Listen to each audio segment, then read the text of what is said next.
Everybody, welcome back to another day, another episode, this Tuesday edition of The Daily Grind. I'm your host, 30NSG. And on today's show, we're going to be talking about the end of Hollywood is here. Marvel Avengers is cooked by AI videos.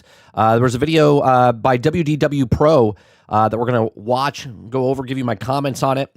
We're also going to talk about Sony has a global plans for PlayStation age verification, reports say.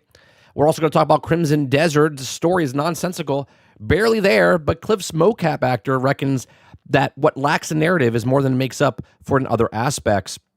We're also going to talk about it's time for Xbox to stop apologizing for its existence. This comes from Windows Central. And then we also have Yoshida says he was removed from PlayStation because removed as PlayStation president because he didn't listen to Jim Ryan. If you guys like what we do this Monday through Thursday from 10 o'clock in the morning until noon Eastern. If you like it, hit that like button, hit that subscribe button. We just cover news stories, read them for the first time on stream, give you my thoughts and opinions, and then we get your thoughts and opinions as well. Let me scroll back up here and see who's all here. Good morning, Eclipse. Good morning, Altern. Good morning, Big Mo. What's going on, Aku? Travis, good morning. Let's see who else. Jesse Mack, good morning. Wonder Rose, good morning. Jason Marshall, good morning. And anybody else that comes in, good morning to you as you show up. All right, as we do every morning, I try to put the thumbnail as the main topic that we're going to do. We do that in the front of the show. So we will be watching WDW Pro's video on Marvel and how Disney is basically cooked. Because what we're going to show you here, okay, he has a video showing a user-created AI opening cinematic scene of the Marvel Cinematic Universe, technically of the movie of Doomsday, right? I don't actually know if it's from Doomsday, if it's from the leaked script that came out, or if it's just what they think should happen. But the question is, we've had a conversation about this for months and months and months, right? We always talk about movies and industries, and if you make it, is it real? Does it matter if it's AI? If you think it's cool and you enjoy it, are you entertained by it? Does it really matter from the user's perspective? And that's what this is, right? That's what this is. If you guys don't know WDW Pro, he's got a nice channel. He has like a panel, wizards on there a lot. Lots of writers are on there that write articles for blogs and stuff like that. And they just have conversation, right? They try to stay as neutral as possible, but they just give you the information and stuff like that. It's a nice little channel. So if you guys like it, WDW Pro's link is in the description down below. So this is called The End of Hollywood is Here. Marvel's Avengers cooked by AI videos. Now, we do breakout videos after the fact. So if you notice there's like 5 videos or 4 videos that get uploaded every single day for the last like 2 weeks. That's what I'm trying to do. So we have breakouts of these videos that go separate to try to get more people to come in and see the channel, to grow the channel a little bit faster or a little bit more or whatever, instead of watching the live shows, because a lot of people, just can't watch the live shows and not. So this might get cut out of the show because it's going to be showing AI, but AI of, Majors and Robert Downey Jr. So there's a lot of stuff that might get nicked by YouTube. So just a preemptive warning. So if you're watching this after the fact, you're like, how come I can't see it? That's why. All right. So let's watch this and let's talk about it. And a new dawn has arisen where independent content creators all across the world will make the movies of tomorrow. It's here. Powered by AI. Made by creatives in their basements, their attics, their garages, and maybe even on their smartphones. But you don't believe me? Watch this video, and I bet I'll change your mind. He does good stuff. Wizard said I should do the type of content he does, like do a panel type of thing and then break it out. I like WDW Pro's, the way he does his content.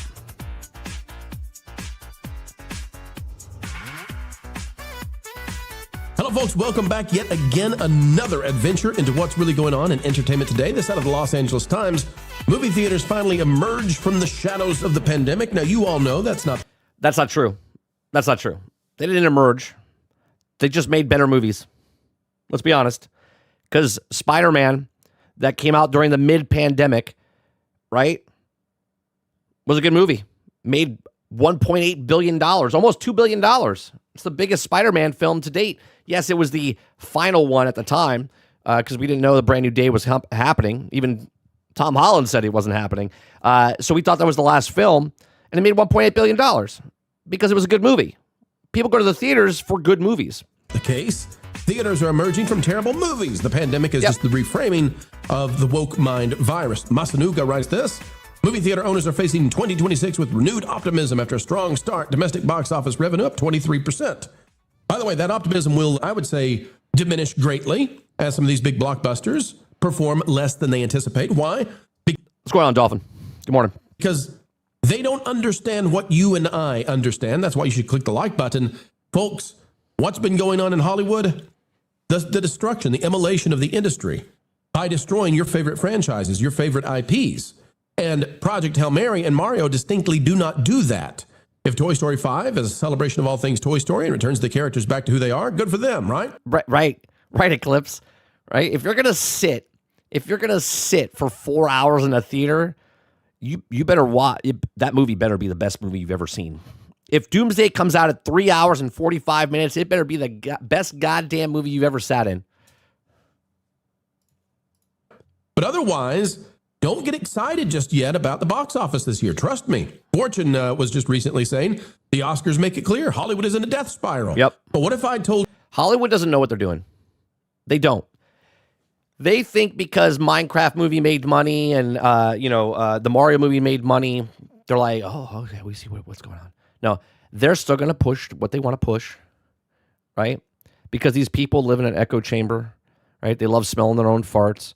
Okay, all they have to do is make good movies. But AI is going to be the slap across the face and then the kick in the nuts for Hollywood. You, ladies and gentlemen, that the true death of Hollywood is here. Yep. And it's a good thing. No, seriously. And I know some of you out there, you're doomers when it comes to AI, and I get it. I understand Skynet could be the thing that wipes us off the face of the earth. So this is a tweet. Right? This is a tweet. Dr. Doom versus the Council of Kangs in Avengers Doomsday. This is how they should give closure to Kang's storyline. So there you go. So it's not from a leak thing. This is a gentleman decided, how are you going to clean this up from the Kangs to Dr. Doom? And this is how he does it. Earth, right? Or it could just be the thing that wipes out Hollywood. Let's pay attention to this.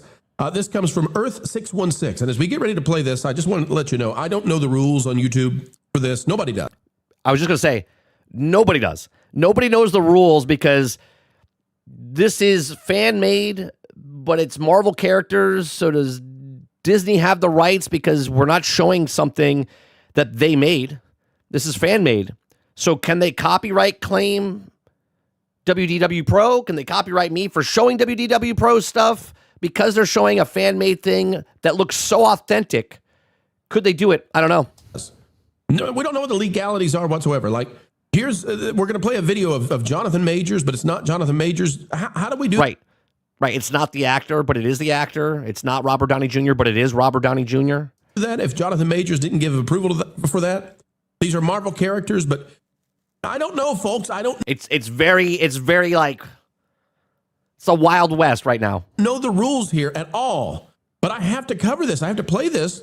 Otherwise, you don't know what the heck I'm talking about. So we're going to play snippets of it, not the entire thing, and try to be on the safe. But that's the point, Dolphin. That's the point. That's why we're watching this, right? Because we've talked about AI in the past, right? Dolphin says probably better than the movies. That's the thing, right? The thing is, if I create something, right? Like we use AI on this program all the time, right? The music that I create is AI, right? Regardless if you like AI or not, if you hear my songs and you're like, oh, that's actually pretty good, and it makes you move your feet and kind of bob your head, and you're like, it's actually entertaining, right? If you like it, you like it. Doesn't matter if it's made by AI or not, right? It doesn't matter if it's made by human or not. You're just like, I like that song. I like that show. I like that movie. If it's made by AI and you like it, does it matter? Right? Does it matter? Side of it. But this is being presented as if, and it's clearly marked made with AI. We're not trying to hide anything, but it's being presented as what the opening scene for Avengers Doomsday should be. Now, usually a movie takes 3-4 years to create. Yeah. And in the case of an Avengers film, this one's going to cost, what, $450 million in production alone, right? $300 million in marketing. And some guy somewhere in his basement. No, we're talking about entertainment purposes, right? If you're using AI to do your work for you and you're becoming a dummy because you're not even doing it, that's completely different. If you're just coming home and you want to watch television, but let's say this, Dolphin. What's one of your favorite movies of all time, right? And you want to see more of it, right? What's one of your favorite movies of all time and you want to see more of it? We're going to live in a time where you can come home, okay, and just talk into your phone or type into your computer, and you can say, let's say I was talking to a buddy of mine at breakfast this morning, okay, and he was telling me about a Star Trek episode he watched that's not real, okay? He was talking about Star Trek that the story was that something came across them in space, and they found it and grabbed it or whatever, brought it onto the ship, and it was something from Battlestar Galactica. So they teleported through the time barrier and ended up in the Battlestar Galactica world, and they started going up against the Cylons, Star Trek against the Cylons, right? He says, it was so good. He said, I loved it. And I said, that's exactly what you're going to get in the future. You're going to get where you sit down and you just type in what you want. I want the next Transformers film, right? I want the 1986 animated movie, but I want a sequel to that. I type it in and it makes a Transformers movie for me, and only I watch it. I'm not trying to sell it. I'm not trying to do anything. I just want to be entertained. Instead of scrolling through TikTok and shorts and stuff like that, I ask AI to make a 20-minute episode of Transformers. Original. It just makes an original story, and I watch that. Right? Made the opening scene, and hang on, folks, I'm going to show it to you, and then I'll explain. It might look better than what Avengers will be when it releases. Here you go. Look at this. This is not real. This is made by AI. A guy decided to make an opening scene of how they could connect what happened in this part of the movie from Quantumania, I think it was, to the beginning of Doomsday.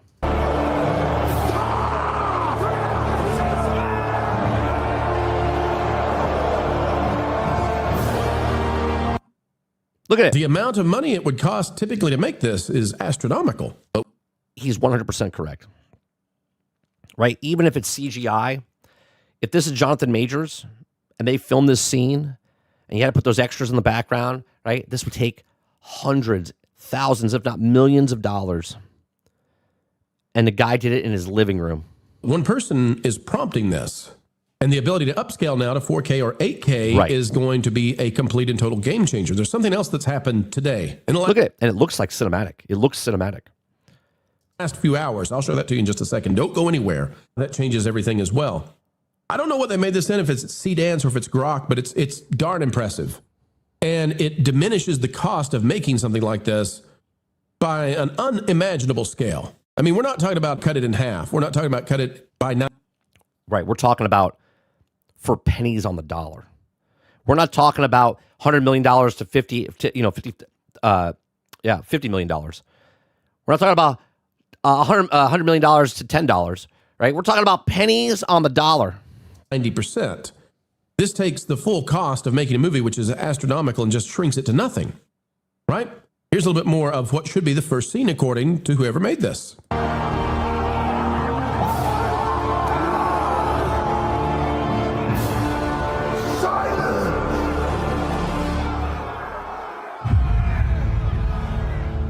The exiled one has fallen.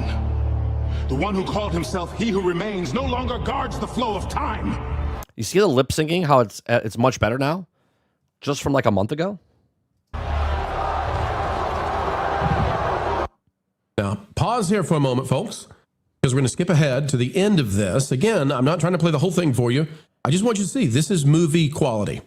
It really 100%. is. And some guy made it. Not a studio, not a corporation. Right. Not 1,000 people on a set using the room or whatever, The Void. Okay, not using any of that. No production trucks, no nothing. No camera guy, no director. Again, a guy writing prompts and AI taking stuff. Some guy somewhere. Don't even know his name. Some guy made this. And guess what? We are going to be inundated with this kind of stuff very soon. And the problem for Hollywood is this stuff might be better than what they can make. And I mean it. All right, we're going to play the end of this. And remember, what happens if Avengers Doomsday comes out and the first scene doesn't hold up to what other people can create? Because you think this is the last of what we're going to see in this regard? Like, is Disney going to have to come out and start claiming this stuff? Marvel? I don't know. But the question for me is, what happens when, before a movie can even release, it gets spoiled? What happens what happens because George Lucas has his scripts out there, right? Has his scripts out there for what he thought should be 7, 8, and 9. Someone right now could take those scripts and make we talked about this with episode 9. The script's out there. Someone can remake episode 9 and make it a much better film than the film that's out there. Not make money, not make profit or anything like that. Just do it. And then show them how much better they can make it with not having all these committees and people's opinions and all this other stuff. Just one person takes the script, writes it down, AI makes it, puts it out there, and people start watching it. If you like it, if you love watching it, and you're like, wow, that's much better than anything they could have made. What do you think Hollywood's going to do? What do you think Hollywood's going to do? You think Hollywood's going to keep all of us that used to work in the film industry and make all of this stuff? No. There's going to be thousands, tens of thousands of people making fan stuff. And you could try to sue people, right? You could try to sue them. One person, yeah, you could sue them. But if there's thousands and tens of thousands and hundreds of thousands of people making content, we've talked about this in the past, how does the lawyers at Disney or Marvel or Sony or Universal, they can't do it all. They can't do a class action lawsuit against everybody. They have to do an individual lawsuit against every single person that's making stuff like this. People have made better versions of the movie. Yeah, it's the opening scene right now. How long until they're making full movies? How long? They're already making full-length feature films of this. If you can make this whole scene in, a week, then before the movie, you can release an entire thing. And if you don't release it for money, I don't know what they can do about it. If you don't release it for profit, I don't know what you can do about it. Done. I remove the noise. Where is it? It's no longer under our control. A throne beyond time. Give me a name. Loki. I can help you. I don't think so. Look at this.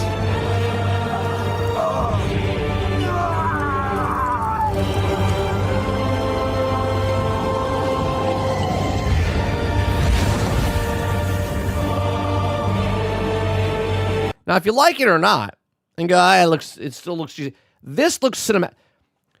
Nobody in chat right now can tell me this is something that you would look at and go, Marvel did this, right? If Marvel's been sucking the last 7 years of doing the CGI, this is on par with what they've been making for at least the last 7 years.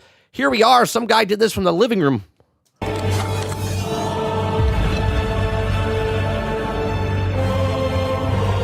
We'll meet soon, Loki. Okay. Now the question is, if that's cooler than the opening scene to Avengers, right, what are we going to think about that? And the other thing you got to think about too is, what if people can't remember what was in that movie? I can't remember because the AI ones were so much better that other people made. And if people can do this, and if they can release this in 4K and 8K very, very soon, maybe now, if people can do this, then who's going to be the first one who takes it to the theaters that are struggling? Because remember, right? Imagine you're a studio head, right? You're a studio head. You're spending hundreds of millions of dollars. Robert Downey Jr. is making $100 million on 2 films. If you're a CEO of a company, and all of a sudden you see a full-length feature film get released on YouTube for $0, $0. The person doesn't even want money. They're just putting it out there as a fan film that they've created. and that movie is better than the movie that you just spent hundreds of millions of dollars on, what do you think they're going to do? Right? What are they going to do? What could they do? Because right now, as an artist, you have the right and freedom to make a fan film. It doesn't cost anything. You can't cost anything. You can't charge it. So just put it out there. Right? And even after the fact, let's say Doomsday comes out and it costs the $500 million, $700 million it is with marketing and everything like that. And then afterwards, someone just takes the script, what they saw, right? And they turn it into a brand new film going, I did it better. What could do? Remember how they're reframing this? Let's go back again. I need everybody to see this. This is why we started the video the way we did. Movie theaters finally emerged from the shadows of the pandemic. Yeah, because you made two movies that actually align with what the market wants. Right. Mario and Project Hail Mary. Right? And we called this months ahead of time. We said Project Hail Mario is going to dominate. And now we're going to get it back into some of these films that go straight on back into the woke era, and we're going to see a collapse. Eclipse says, well, think about it. The new Star Trek show gets less views than a lot of YouTubers on the video. This Doom, for them, no pun intended. Well, here's the best part. Gary from Nerdrotic, when the show aired, the new Star Trek show aired, he put a Spock figure in his chair on his stream. That was it. He just put Spock on his chair and streamed it for the amount of time that the show was on. And his stream got more views than the actual show itself. And that's a Spock figure in a chair. Now think about if someone actually made an actual better product to put on the screen. Let's go on, Roadkill. Again, so how long until theaters say, you know what? We'd like to partner. We'd like to partner, please, with anybody who can do this. Right. Now, Disney's going to stop you, right? Disney's not going to allow you to watch something that features their characters on the big screen. Got it. Go on. Understand. Let's go. How long does it take until somebody makes something that features, a character that's not copyrighted, not trademarked, that you can use?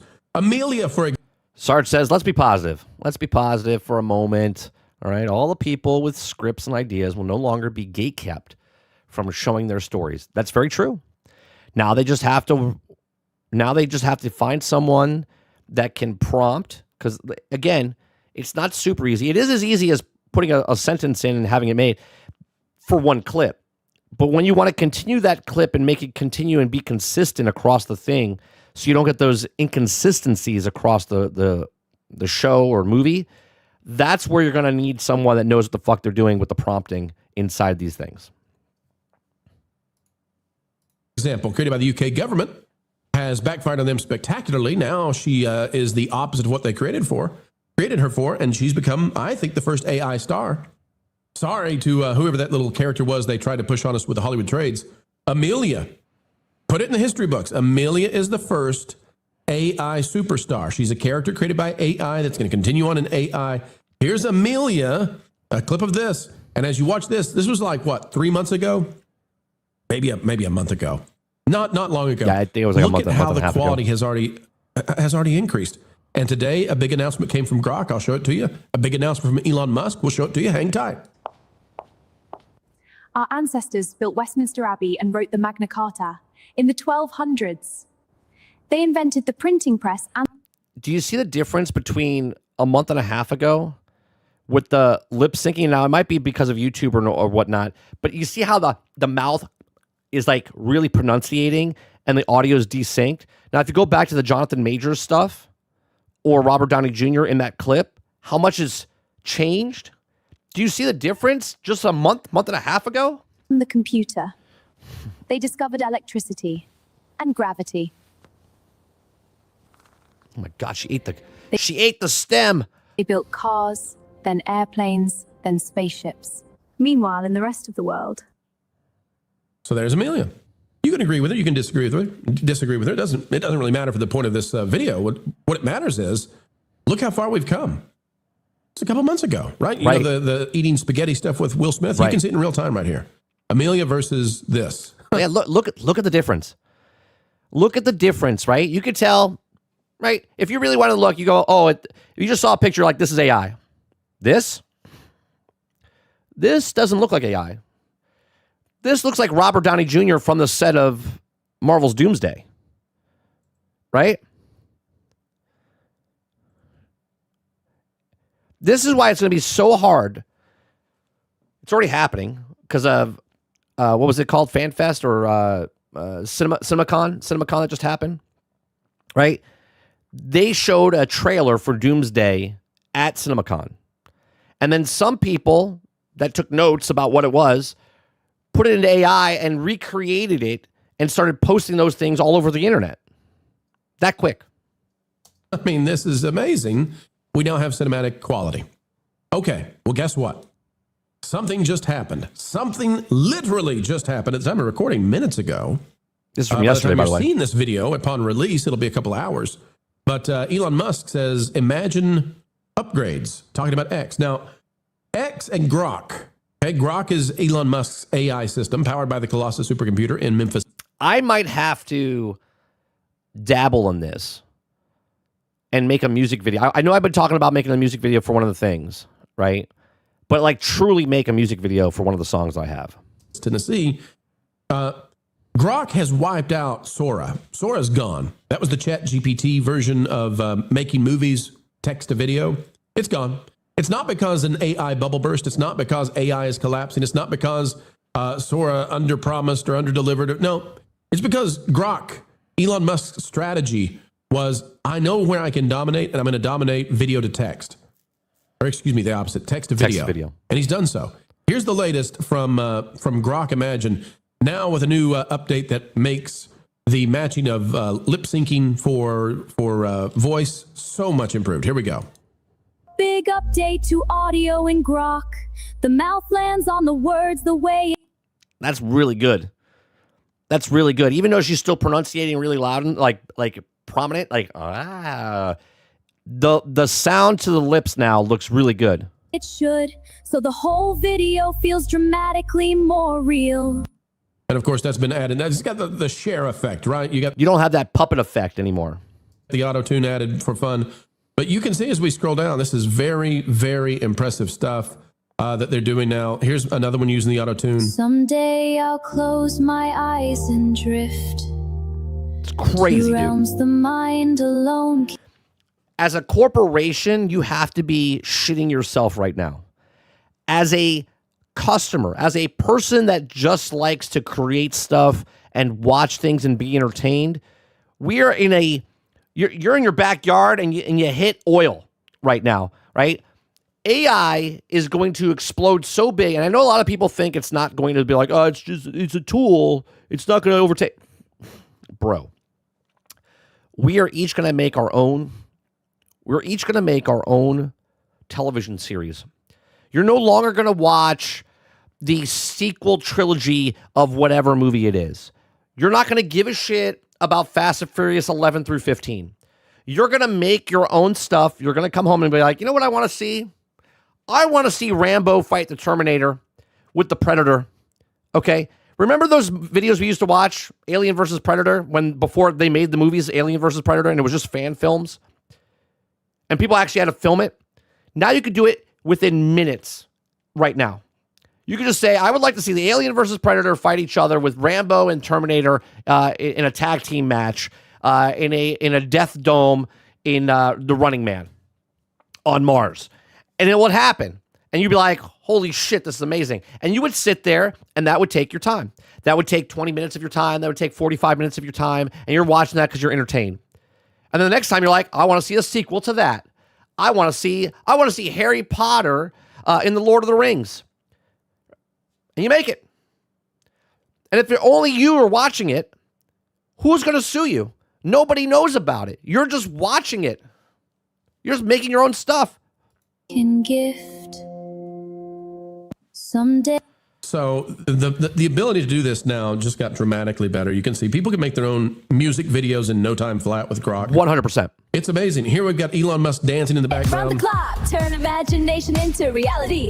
Time to unleash your fantasy with Grok. Dolphin says, can I make my own wife that doesn't complain? I mean, you can. I mean, at that point, just why make it at all? Grok, ready to talk. And the reason I bring all this up is because you need to know that people can now Ron says AI might be able to bring back Concord. I know you'll work on it, Ron. I look forward to it. generate even more realistic stuff. And next month, they're going to be able to generate even more realistic stuff. And by the end of this year, so if you're looking for where does this go, Pro? What's the timeline? How fast does this change everything? By the end of the year, which is when we predicted, by the way. Now, that's not going to make Hollywood disappear. Movies will still come out and go to theaters. But Yeah. They're still going to come out to theaters, 100%. But when you can watch something better at your house, and remember, this is the worst. This is the worst. Every time you see something, it's going to be the worst it'll ever be. people will be creating theatrical level experiences by the end of this year. And the naysayers, Already doing it, WD. Already doing it. those who have told you, nope, I've looked at AI, that's not going to happen, you guys are lying, they're going to be wrong. They're going to be wrong. And you don't want to be wrong because you could take advantage maybe of some of this stuff, right? Yep. You could get creative with some of this stuff. Don't be a Luddite. There's no advantage to being a Luddite. If something's going to happen, no matter what you think about it, you might as well figure out how to make it be to your advantage. So have at it. Unleash your creativity. But by the end of this year, we're going to see theatrical level productions coming out of AI from independent content creators. 100%.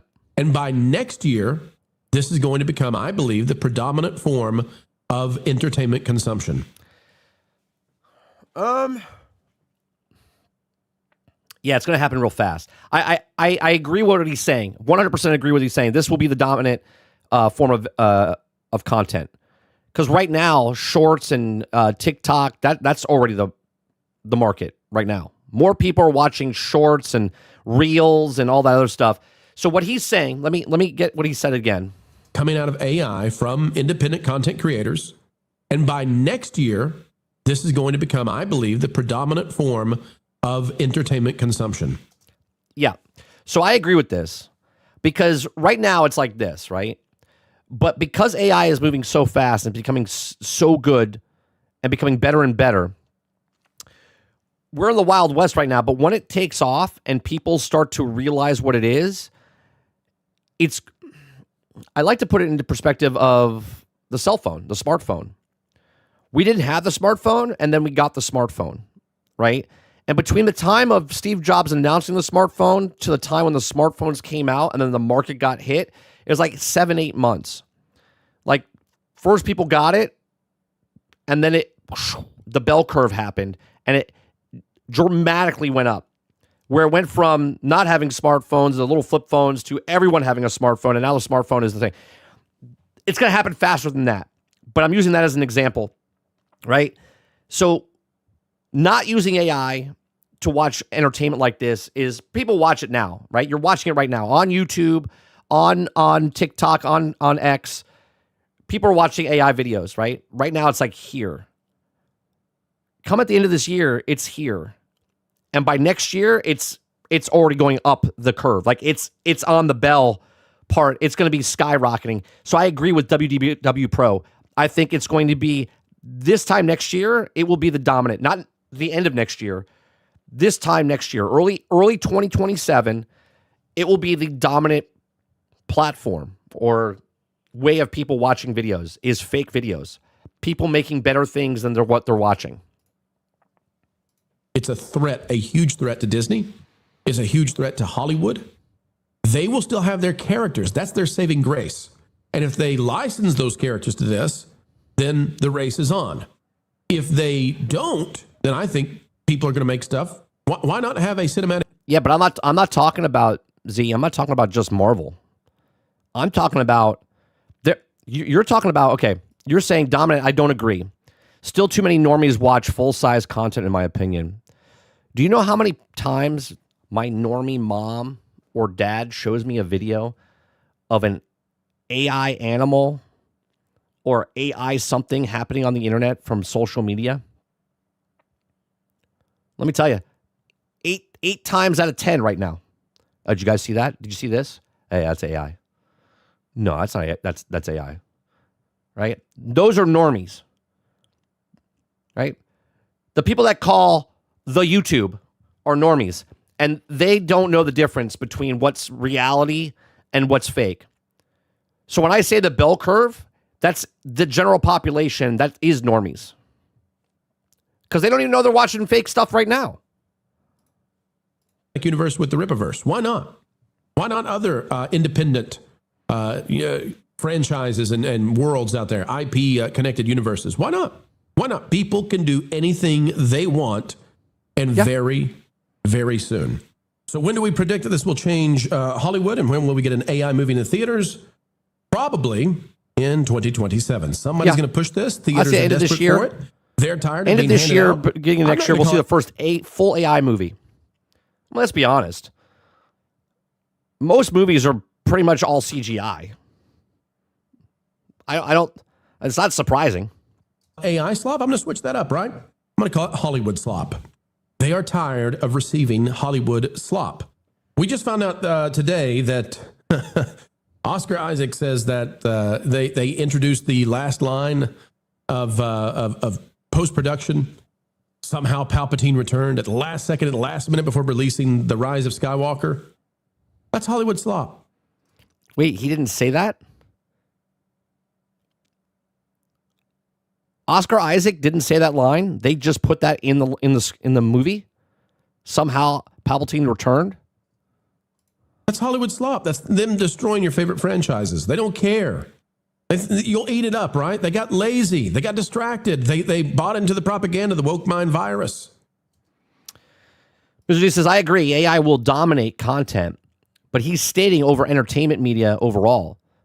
Yeah, but he's saying that people are not going to go to theaters to watch Hollywood films because they're just going to sit home and watch AI films that they can create or other people are creating.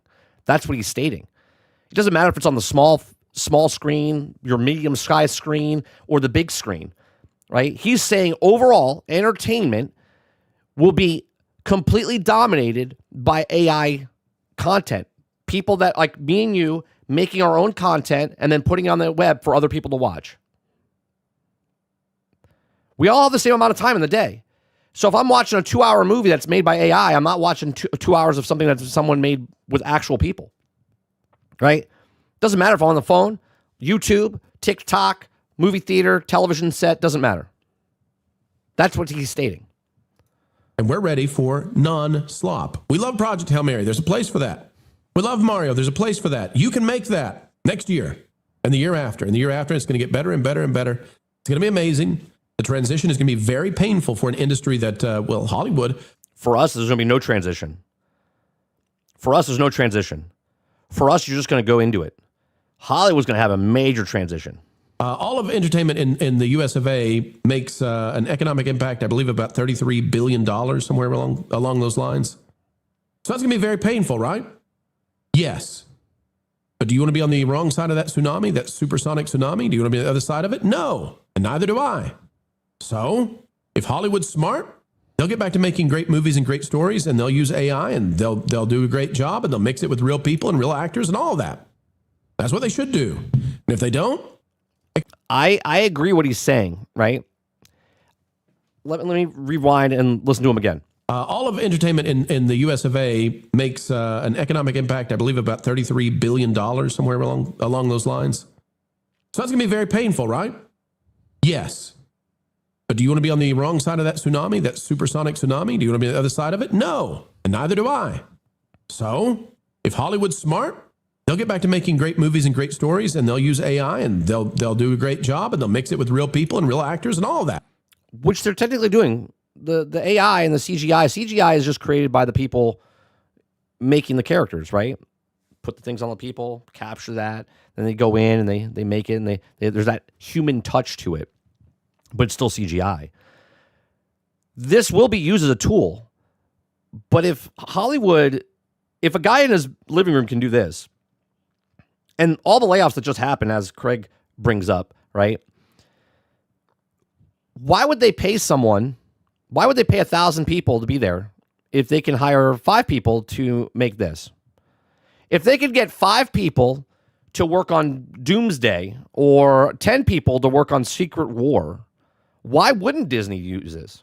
Why would they pay, 500 people to get on set? They all want this. They all want the corporate salute. They all want to make the money, the most money possible. Well, if I don't have to dish out $500 million to make a film, and let's say I only had to spend $100 million, but my crew now is not 1,000 people, it's 100 people. They've done their job, right? They've lowered the cost of what the movie is. And now it gets to theaters, and the people go to the theater to watch a movie that's made completely by AI. They don't know. They're just like, wow, that's a really good movie. It's fantastic. It was very entertaining. The budget didn't cost them $400 million anymore. It cost them $50 million or $100 million. They're going to make money off that. Way better. That's what they should do. And if they don't, extinction. That's coming for them. Okay, fine. Be that way. We're not going to save you. We're not going to save you after what you did with the franchises we love, with the characters we love, with the inversion of morality that you did, and all that you tried to do against Western values. Sorry, you're on your own now. You can still save yourself, Hollywood, but time's up. By the end of this year and going into next year, AI is going to be transformative, and there's no way around it. I expect at least 100 more of these from various content creators regarding Avengers Avengers Doomsday, even before it releases in theaters. 100 fake scenes from the movie that might be better than the movie before it releases. Total paradigm shift, total change, and a marketing reversal for these companies. How do you market the movie when people are putting out better stuff than you have for release when it finally hits theaters? I don't know. But look out. Hope they're using these tools too. Ladies and gentlemen, that's the video. So there you go. Go check out WDW Pro's channel. He's got a lot of good information there, a lot of panels and stuff like that. Links in the description down below. Go to his channel, give it a like, give it a sub.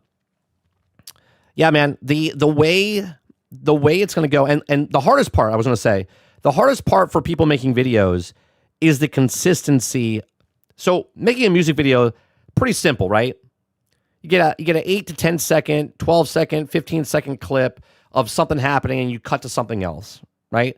That's easy. People can make music videos all day long right now, right? Because you don't really need the consistency of, the going from one scene to the next, unless you're telling a short movie story, right?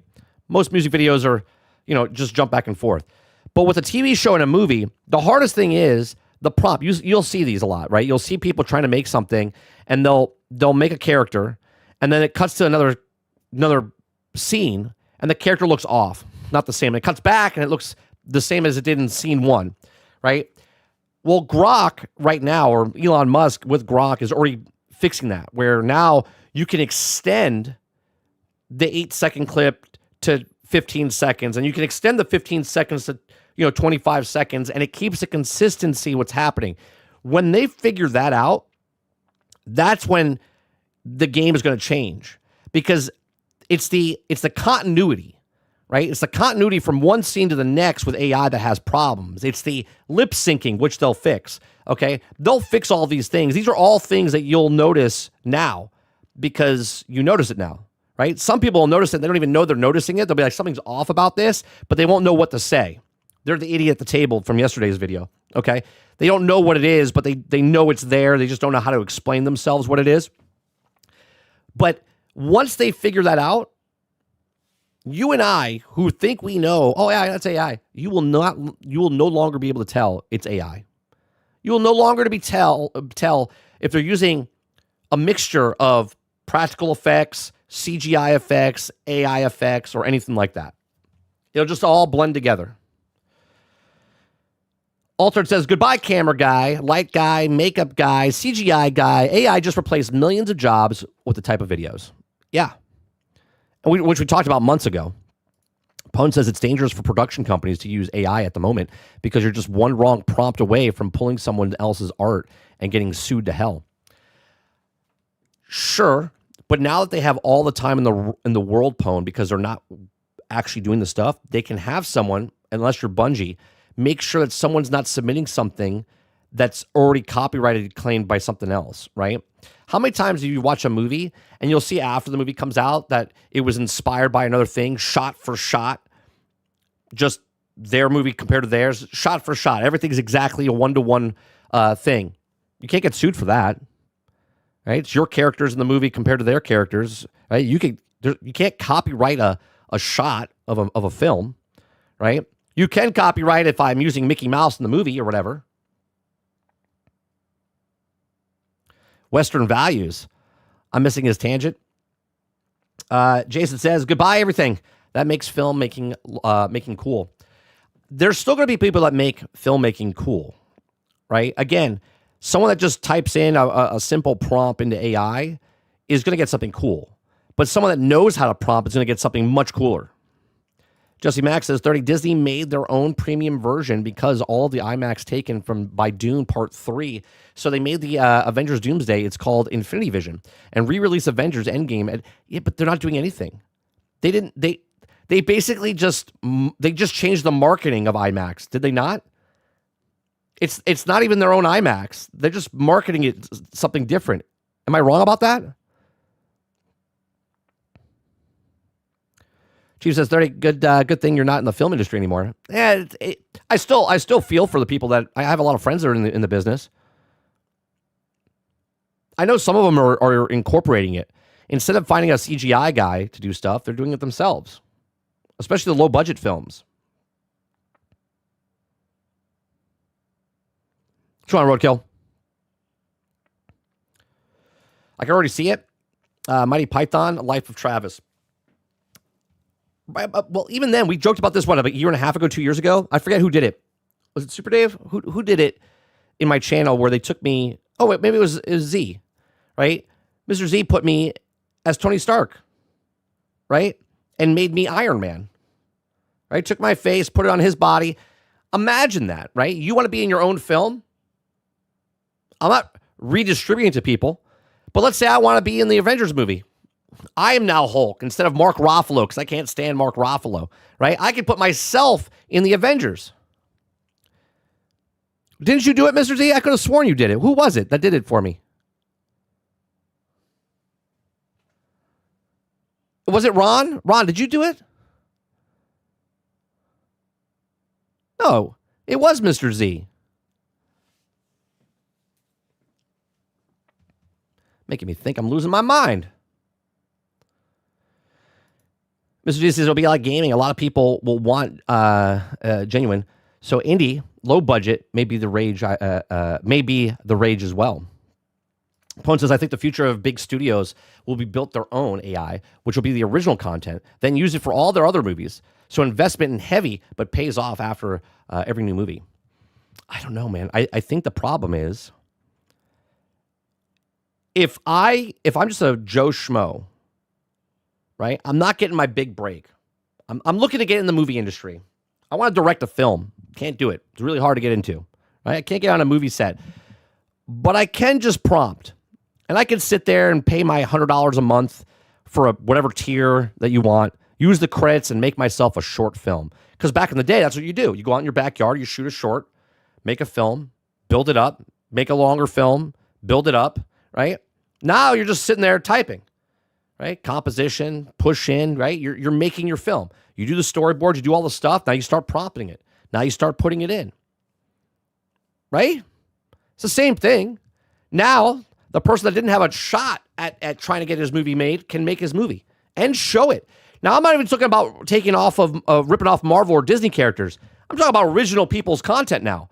Right? I could just make an original thing. What the hell is happening there? I can just make an original thing. What was that thing that popped up on the screen? What is that? There was something that popped up on my screen for a second. No. That's weird. Anyway, I could just make my original content. Right? Make my own story characters. I could cast somebody that looks like Robert Downey Jr., but it's not Robert Downey Jr. They just added inside of Suno, where I use them to make the songs, where I can take my own voice now, put my voice in there, and now I can sing the songs. That's crazy. That's crazy. Hero says, I think I'm going to go back in time and watch 30 and Sarge podcast and see how they all evolved. Please do. They're all up there. Spotify. Well, except the last 5 weeks. But they're all up there. Oh, yeah. Tropic Thunder, too. Yeah. Doomsday is releasing the same day as Dune. It should be moved earlier. No, they're trying to make sure that they don't lose the box office. They want to go head to head. They think they're going to have a Oppenheimer Barbie thing going on.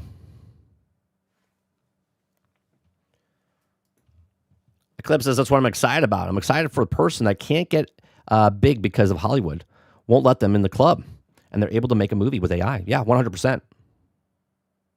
Come on, Bat. Altern says, oh, AI 30 singing AI song he wrote. No, that's not AI 30. Well, technically it is. Because I got to record my voice in there, and then it's like auto-tuning. It takes the auto-tune and turns it into your voice. Titan says, making your own AI content is good if you can share it and watch it with others.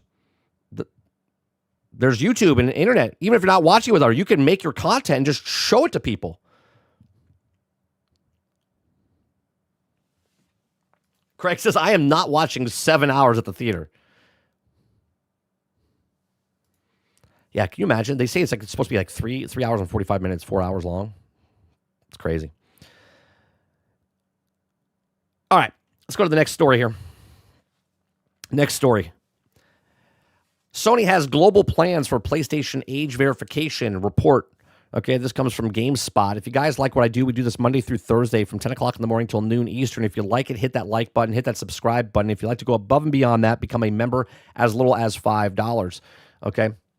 We do little breakout videos. So if you're watching this live, we do the live show. You guys are here. I comment. I talk back and forth with live chat. So if you're watching this after the fact, if you're watching one of the breakout videos, come in the morning between 10 o'clock in the morning and noon Eastern, Monday through Thursday. All right. So PlayStation users who want to make your certain console features, namely online communications with other players, will soon be required to verify their age, according to a recent report by Insider Gaming. The report cites an email from Sony Interactive that reads, quote, verify your age to keep your communication features, and goes for revival plans to implement worldwide age verification later this year. Through the email, does not provide a specific date. Quote, at Sony Interactive Entertainment, we're committed to creating safe, age-appropriate experiences. First of all, you don't need this. It's a rite of passage for a person to ream you out and tell you to take your ball sack and shove it down your throat with your squeaky little voice, right? That's just a rite of passage, okay? You don't need to save anybody from that. They're like, oh, right? This is like kittens and puppies. When they bite each other, they need to bite each other. So they know that they're hurting someone when they bite too hard, and then when they bite too hard, the other one fights back. That's basically what the internet is. That's what voice chat is, right? It says experience of players and families responding to privacy and giving players a parent meaningful control over their gaming experience. Key word there is that they still have to be parents. A lot of people don't want to be parents to their kids. They just like, hey, I go play the thing. They don't care if they're talking or not, right? They don't care if they're playing an underage game or the game they're not supposed to be playing when they're underage. Okay, it says you'll need to verify your age later this year to continue using PlayStation communication features such as message and voice chat. You'll also still be able to access other PlayStation services like games, trophies, and other store if you do not verify your age. Sony isn't the only entity in the gaming sphere currently pushing the age verification. Discord recently faced immense backlash after announcing plans to roll out the age verification system back in March. It responded by pushing those plans back to the end of 2026 and claiming most users won't even need to verify the age. Then why do it? If the majority of the people don't need to do it, then why are you doing it? Right? Meanwhile, Roblox implemented an age verification feature in January that requires users to upload a photo of themselves. No. Before you can access the in-game chat.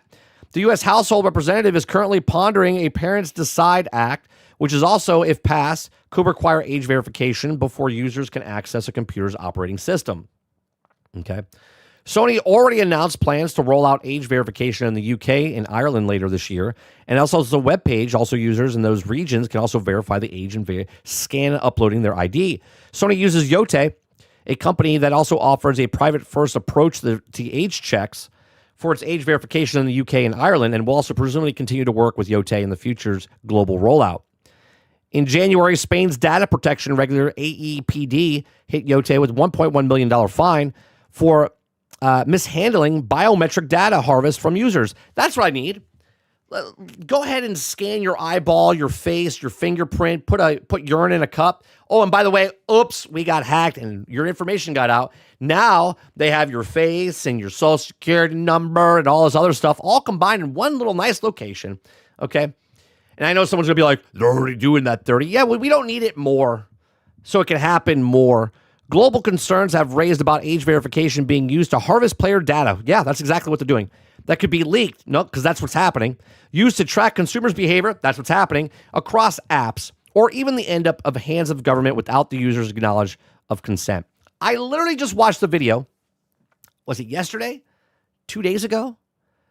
So there's these cameras that are called flock cameras, okay, which are in Minnesota and across the entire country, where they can track you because it was meant for just license plates, right? And then the police officers can stop crimes like Minority Report, okay, because they think you did a crime even though you didn't do the crime, and there's been multiple cases of people being apprehended that didn't actually do the crime. But because they were using these cameras, they thought they solved the cases, but they didn't solve the cases. Now, is it solving cases for them? Sure. Okay. But it's going above and beyond that. One officer, okay, used it to stalk his ex-girlfriend and her new boyfriend and uploaded it 250 times using the program as a police officer. That's not against the law or anything, right? You could literally hack into your own phone and watch the cameras on closed-circuit television, and you think that this is a good idea to give corporations your private information so they can use the data so you can't talk in a voice chat? Get the out of here, okay? No, sir.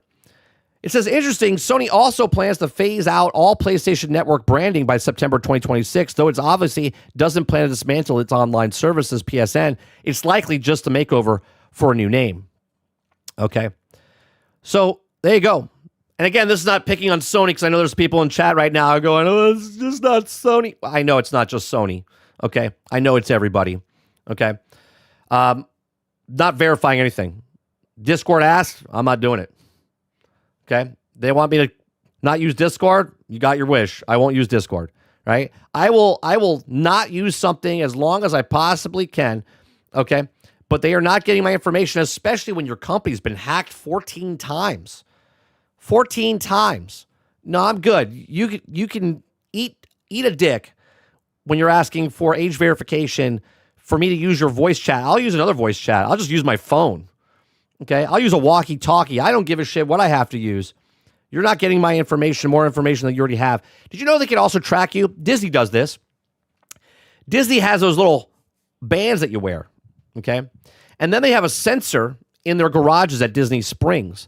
So not only they know when you park your car, and then they have a camera and they can see your license plate and they know what you are and they know how long you've been sitting in that parking spot for, but then they know how long you've been in the shop for. They know where you walked. They know what stores you've gone. They know what you've been buying. They know everything about you. Yeah. No, thank you. No, thank you. But these are just my thoughts. Let me know yours in the comment section down below. What do you think about the Sony now joining in with the age verification stuff? Again, it's reported. We don't know if it's going to happen exactly yet, but it's going to happen. We know it's going to happen. Let me know in the comments section. Let me know in the live chat. Please make sure you share, like, subscribe if you like what I do here. Thanks for watching. We'll see you guys on the next one.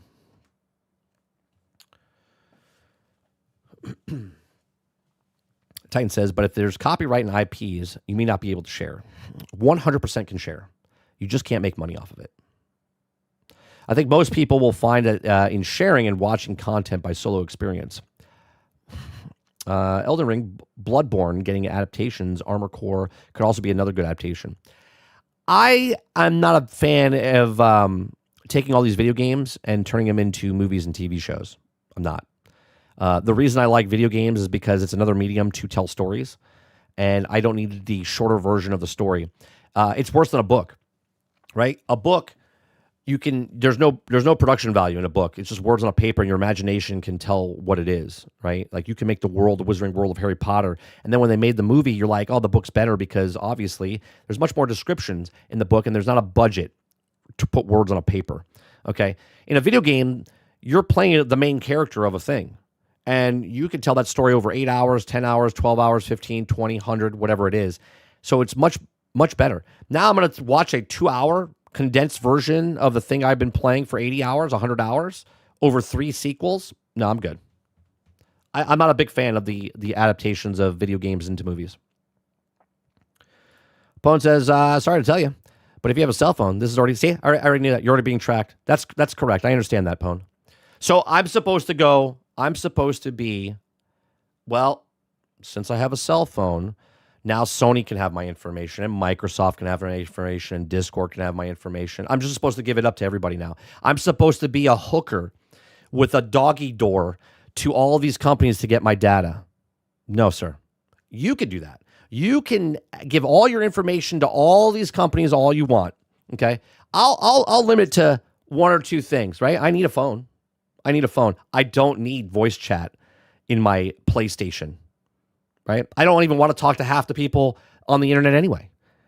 In a thing, because one, you just got heavy breathers talking in a fucking microphone. You got the bag munchers that just keep eating chips and stuff while they're talking. You got the kids and the dogs and the fire alarm chirp in the background when they're not changing their fucking batteries. I don't need to give verification of my age so I can hear someone's fucking fire alarm going off to change your fucking batteries or your Dorito eating fat ass eating stuff. I don't need it. You could keep that. Jesse Mack says, Discord, now Sony, PlayStation. This is embarrassing and also pathetic. They also what happened to date. What people, if I'll spy now, get the fuck out of here, that shit. What are we even doing anymore? Craig says, anybody see the new Helldivers war bond? Someone posted in Discord. I didn't look at it yet. That's exactly right, Travis. No offense taken, by the way. Travis says, shit, I barely want to talk to Mike and I'm his friend. Yeah. I don't want to sit on an open mic and talking to people. Right? I talk to Sarge. I'll talk to a couple people. I don't need to be in a group with 12 people and 11 of them are eating chips and screaming in the background.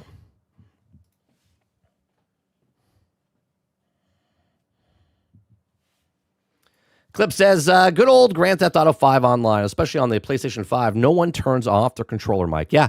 You just hear that. Hey, Mom, can I have the meatloaf? Can I the meatloaf? Okay.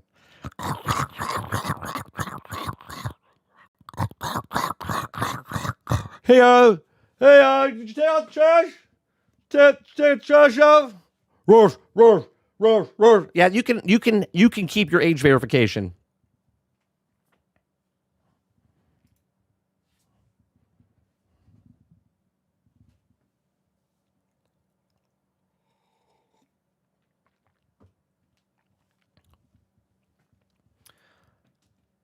Travis says there's a reason when I played Space Marines 2, we didn't use the mic. Yet another reason to do single player games. Yeah, 100%. 100%. I don't need that.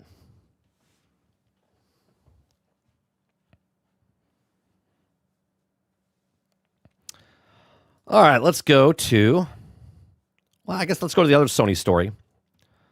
Get this over with.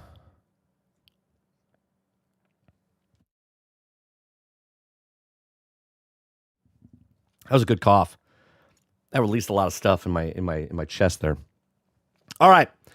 The next story we're going to talk about is Yoshida.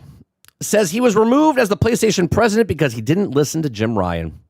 right? If you guys like what I do, we do this Monday through Thursday from 10 o'clock in the morning till noon Eastern. If you like it, hit that like button, hit that subscribe button. If you'd like to go above and beyond that, become a member as little as $5. We just cover news stories, have conversations, give you my thoughts and opinions, let me get your thoughts and opinions as well.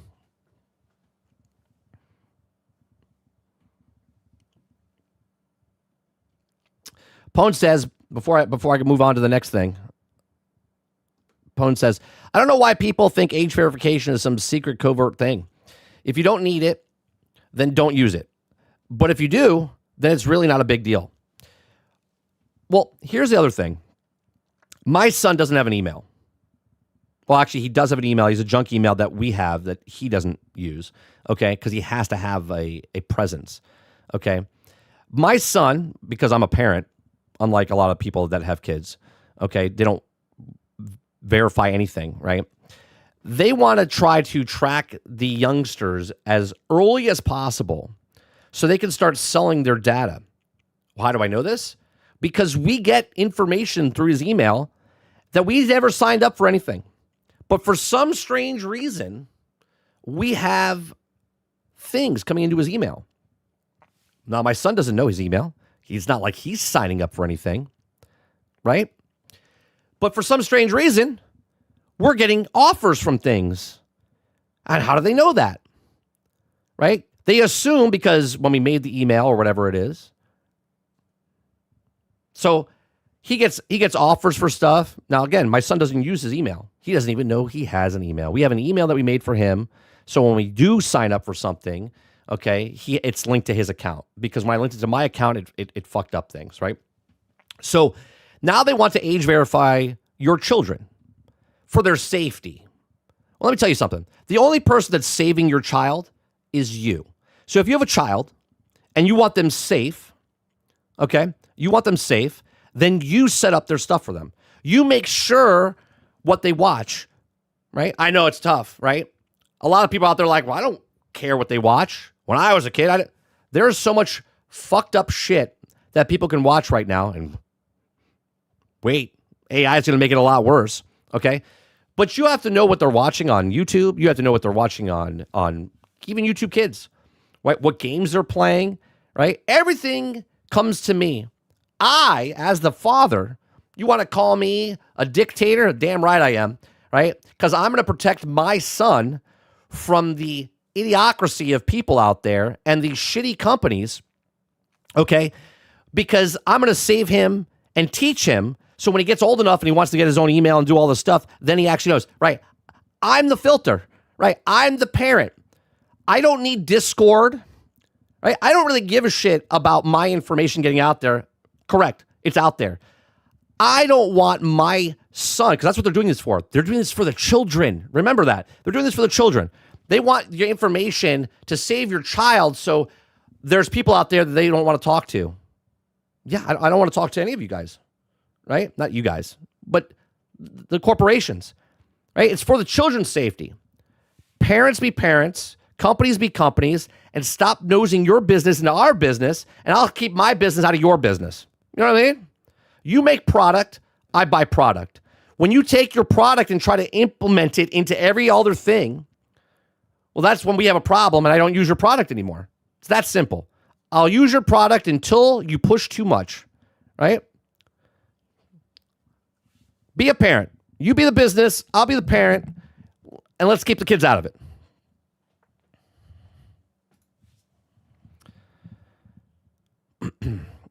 Travis says, all right, 30, reasonable compromise. We get rid of social media and the return of no age verification needed. Yeah, maybe. I mean, I remember in kindergarten, I had to give fingerprints. And that was back in 95. I can't imagine now. Yeah, kids, this is what happens when you go to prison. Let's put your fingerprints exactly there. Okay, that's little Timmy. Okay, put that in the file over there for Timmy when we see him.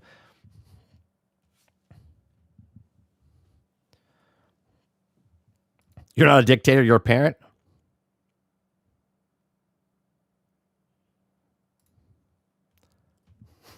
Remember that when you're a kid? Okay, you just wash this right off. Go ahead, just put it on there. Why am I giving my fingerprints? What's happening here? Thank you, officer. It was so much fun. It was so much fun. What'd you do today at school? Mom, a police officer came. We got to give him our fingerprints. Hold up, what? What happened? Oh, no, they threw it away right away. Uh-huh, sure they did. I'm sure they did. Yeah, right? Mr. Z says, 90s for my kid too. Safety registration for kids, info and prints. Yeah, remember that?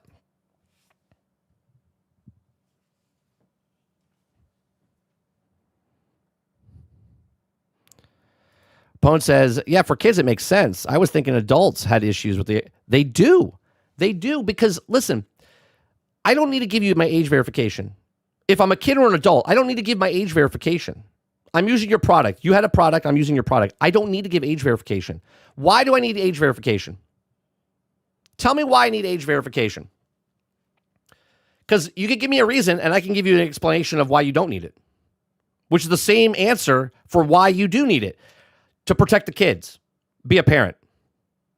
It's so kids don't get into situations with other people. Be a parent. Right? It's very simple. You want age verification? Hey, Dad, can I use this program? No. Why? Because I said so. That's it. Well, my friend's on there. I don't care. You're not using that because of the reasons. You guys want a private chat? Here you go. I'll do this. As soon as they put age verification, like I have a standalone service that my nephew and my son can use. They use that. Right? Now, do I know if someone's listening in on them? I have no idea what they do, okay? But they can use the service, no age verification needed. It's just them two in a private room talking, like a private message inside of Discord, okay? And they talk because one's playing on Nintendo Switch and the other one's playing on Xbox, and they're both playing the same game together through crossplay, okay, with Minecraft. They have no way to talk to each other. So as the dad, I step up and say, all right, well, this is what you can use because I know it's safe.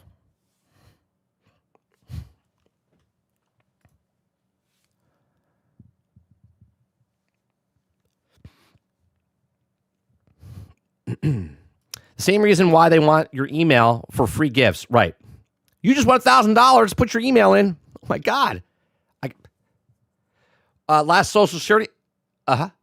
Where's that $1,000? They never gave it to me. It's all right. Nothing's going to happen about that. Oh, I got hacked? Oh, I don't know how that happened. I have fake emails now that I don't even use because I have to give them the email just to get receipts now. Oh, 100%. I have an email for junk mail. I have emails for receipts. I have emails. Yeah, I don't even check them. There you go. You can have those. So an adult things shouldn't have age verification like alcohol. I'm just saying for the above 18 and something is asking for proof above. No. Now you're talking about something completely different. Okay. If you want to buy a pack of cigarettes or go gambling and stuff like that, sure, you have a fucking driver's license. You're an adult. Show them your thing. When you're telling me on a digital platform that I have to have a age verification to talk on a phone, on a walkie-talkie, when I didn't have to for 10 years, but now I have to protect the kids, be a parent.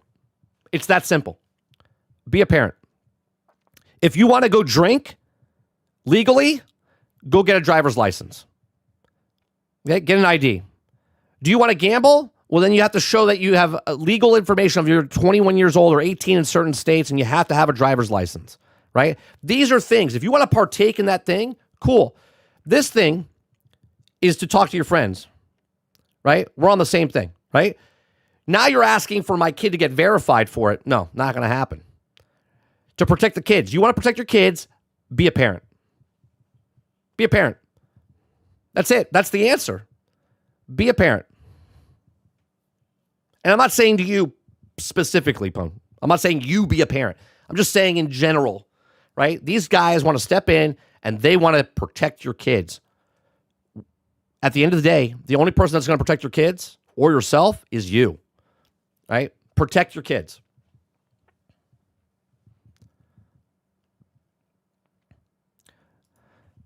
Jesse Max says, in a party now on PlayStation or Xbox party, they already have been secretly listening to what you are talking about. That's true. And this is why most people don't use certain things. Look, I understand that if you have an Echo in your house, they're listening. I understand that the cell phones are listening. I get it. Again, they're saying age verification is to protect the kids. My son doesn't have a cell phone. He doesn't have social media. He doesn't have an email.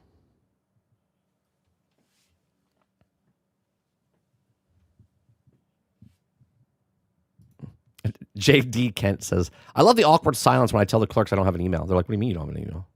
Wait, like, you don't have an email? You're like, no. You can email my receipt, print it out, and then send it to here's my home address. There you go. You can mail it to me. Yeah. You can, yep, nope, I don't want an email. Thank you. What I don't like, Pone, is what they're using the reasoning for it is for children. When it all comes down to it, we're doing this for the children. No, you're not. You're doing this because you're not making enough money and you want to sell data. And data is the oil. That's the real oil. Okay? And they need as much data as possible to sell. How do you think Google makes money? How do you think YouTube makes money? They're farming you. They're farming me. Right? They sell your data. They give your information to corporations. That's how they make their money.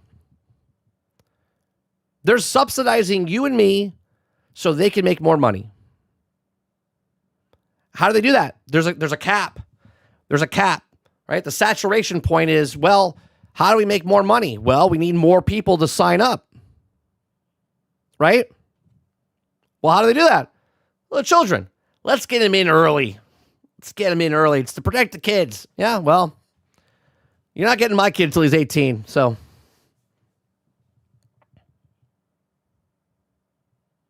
All right.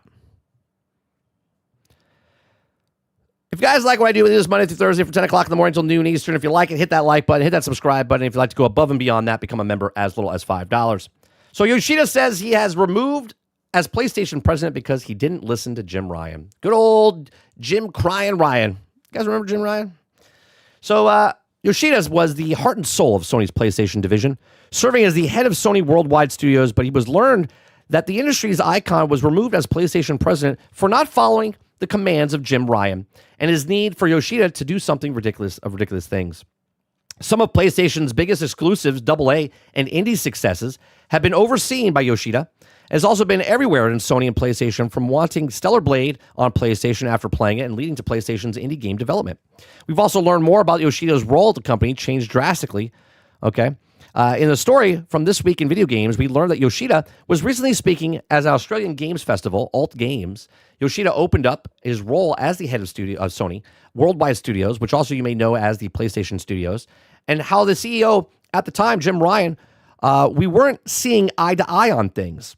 He says, quote, I helped Santa Monica to make God of War, Naughty Dog to make Uncharted, and The Last of Us, Sucker Punch to make the beautiful Ghost of Tsushima. Okay? Ghost of Tsushima was one of the last games I worked on as the president of Worldwide Studios, but in 2019, after 11 years leading to the first-party development, I was fired from the role. Jim Ryan wanted to remove the first party because he didn't listen to him. He asked to do some ridiculous things, and I said no. Imagine that, right? Good old Jim Ryan, right? He is the one that wanted to do the live service games. To be clear, Yoshida wasn't fired from PlayStation altogether, though. To form president user, the word to this position as president became unattainable. It's not clear on what was the ridiculous things that were also Ryan wanted, but we do know that it's ultimately resulted in Yoshida's being removed as PlayStation Indie Division and would also then leave PlayStation in January of 2025. Okay, so obviously he's not saying exactly what it is, and we're going to speculate a little bit here based on what he said. Okay, what he said was that he worked and helped Santa Monica make God of War, which is a single-player series, made Naughty Dog, which is a single-player game company, right, which make Uncharted, okay, The Last of Us. They helped Sucker Punch, who made Ghost of Tsushima, right, made all of these things that are all single-player first-party titles for Sony. And then back in, 2022, right, 2022, when Jim Ryan was like, we're going to go and we're going to put billions of dollars and make 12 live service games because that's the way here they're going. Okay. And everybody was like, oh, this is great. How's that turned out for Sony right now? Regardless of Sony making sales for their consoles, which is fantastic, their live service escapade, per se, hasn't been the best for them, right? They still got a couple more coming out with fair games and whatnot, right? But their live service, they've canceled more than they've succeeded or released, and because of all of these live service games that they've had less first-party titles. Now, they've had first-party titles that have exclusively that they paid for, but their first-party lineup hasn't been the best this generation, okay? Now, obviously, we know that we got the sequel to Spider-Man. You got Miles Morales. You got Spider-Man 2. You got God of War. You've gotten The Last of Us remaster and stuff like that. But overall, okay, a lot of the stuff has failed. Again, Yoshida's not saying that that's the main reason, but you have to put two and two together, right? You have to put what he's not saying is that he worked on these things, and what didn't he work on, and what Jim Ryan? Now, Jim Ryan jumped ship. He was like, we're going live service, and then got the hell out of there, which is, I thought, was very strange, and they had to cut their losses. And right now, as Ron says, Concord, Marathon, Foam Stars, Fair Games. Remember when people were protecting Foam Stars, Ron? Remember when people were like, Foam Stars is a really good game, right? Now, there are successful live service games. MLB The Show is a live service game, very successful, okay? You can't really put Destiny in there because Destiny was there before Sony picked them up, right? Marathon, you can put in there, not doing very well right now, okay? What else we got? Helldivers. Helldivers, very successful. Live service game and also, cross-platform and stuff, right? Very successful. But a lot of other games, they've canceled so many games, and the games that they did launch all failed within weeks and months of each other. So it's interesting to see that everyone loved Jim Ryan, but Jim Ryan's physically hurted Sony in the last couple years. There hasn't been a lot of first-party titles, right? There's been first-party exclusives, but not first-party, I'm sorry, third-party to first-party exclusives, time exclusives, that have picked up the slack, per se, of the first-party title games coming out. Now, Microsoft has its own problems, okay, where they have first-party games, and they're not the best, right? I mean, Xbox hasn't been nominated for a game award show for Game of the Year in like over a decade. The last time I think one of their studios won is probably 2011, 2012, maybe? I don't even know. Right? So all of these companies have their problems, but it's interesting to find out that Yoshida comes out and says, yeah, we didn't see eye to eye. He got demoted. Jim Ryan left. They brought in the next guys. Holtz, right? Herman Holtz, right? He's not doing very well. And with all the delays, with all the cancellations of these live service games, Sony fans are like, what's on the docket? Where's the first party games coming out? Now we have Soros coming out, right? That's the first party game, so that's finally coming out. What else you got coming out? What's some of the other first party games? Was Psychonauts the last nomination? What year was that? But last nomination. But what was the last win they had? That's what I'm talking about, Eclipse. When's the last time Xbox won Game of the Year? It's been a long time. Was it Gears? Right? Oh, right. You got Wolverine coming out, Titan. Thank you. Right? The Hugh Jackman game. You got Marvel's Wolverine coming out. Right? Here we are, 6 years into the making of the console. The last couple of years have been pretty diluted for first party titles. We got 1, 2, maybe. So we got Soros coming out. I don't know. Was the last win? Was probably Gears of War.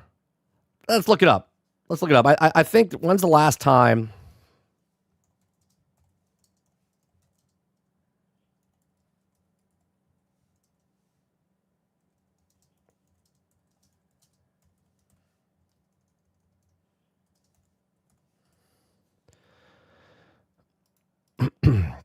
Microsoft, well, there you go. Microsoft has never won Top Game of the Year award at the Game Awards, formerly the VGAs or the VGX, since the show started in 2014. Okay. While Xbox Studios was released critically acclaimed games like Forza Horizon 5, have not won the main Game of the Year award. So since the Game Awards show, they've never won. Let's see. Let's go down.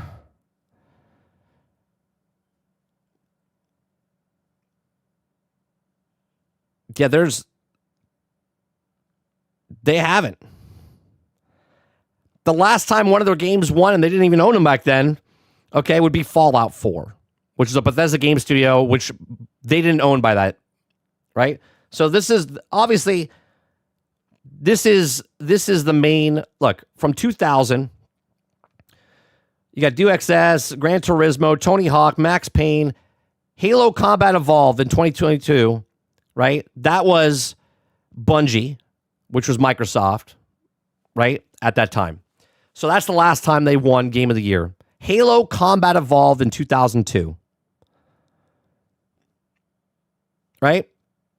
Then you got Call of Duty, Half-Life, Tom Clancy, BioShock, Super Mario Galaxy, Batman Arkham Asylum, Mass Effect, Portal, Dishonored, Last of Us, Destiny, Fallout, Uncharted, What Remains of Edith Finch, God of War, Outer Wilds, Hades, Returnal, Vampire Survivor, Baldur's Gate, Astrobot, and Clear Obscure Expedition 33. Didn't It Takes Two win Game of the Year? Where's that? What list is this? Oh, this is the British Academy Awards. That's the check. Okay, hold on. There's the DICE Awards. Let's see.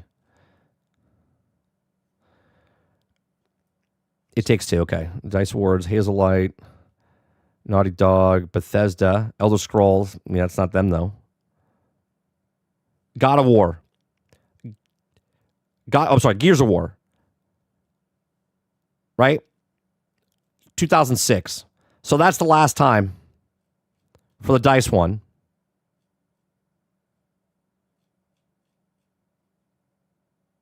And then the Game Awards, they've never won. Right? So none of these studios, both sides, I mean, obviously Sony's made plenty of great first-party titles. This go-around has been pretty bare, let's say. Yeah, it's 20 years ago. Yeah. Is that crazy? Right? This generation is not known for their games as far as like all the great first-party titles that have come out. There are good ones. I'm not saying they're not. Microsoft makes a lot of money. I don't think they care about the Journalist Award show. That's not the point. The point is, Ron, that their games that they come out are just mid-tier, which is fine. Right? They're in that 80, mid-80s, right? They're not up in the top of the game years every single year. PlayStation at least has that.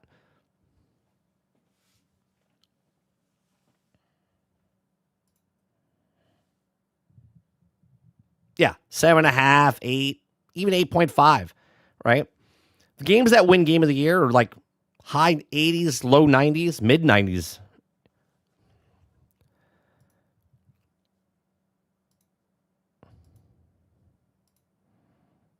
All right, got 2 stories left.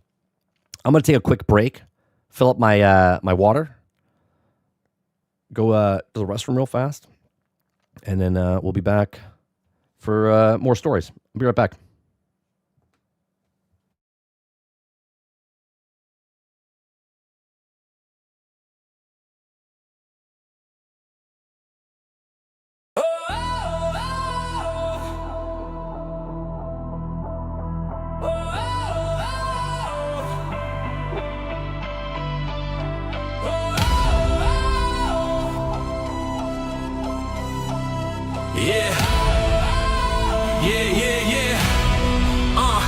I used to say, nah, not my thing. Extraction games, man, they all felt the same. Run, loot, die, rinse, repeat. Leave with nothing but defeat. But then I saw the lights from the sky. Metal beasts fall, and I had to try. Booted up our raiders, thought one quick round. Now I'm lost in the sound of that battleground. The dust kicks up, my pulse starts to raise. Every drive feels earned, not a waste. Didn't think I'd stay, but here I remain. Embark, built a world that changed the game. I was done with the grind, but they flipped my view. Now I'm flying high with my radar crew. The quality hits, the polish shows. Embark made a game and it truly glows. They didn't fake it, they didn't sell hype. They built a dream and got it right. Yeah, I was wrong, I'll say it today.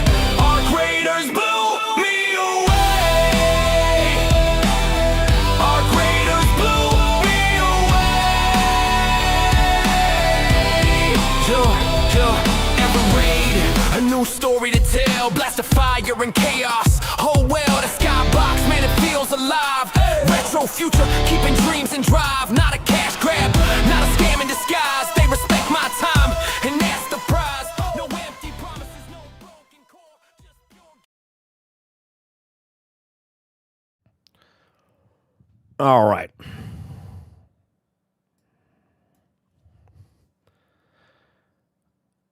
Pone says 30. Are those Lego Star Wars sets behind you or normal toy sets? No, this is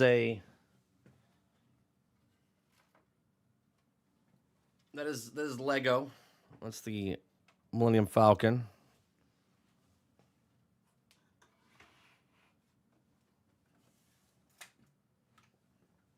We've got the Razor Quest.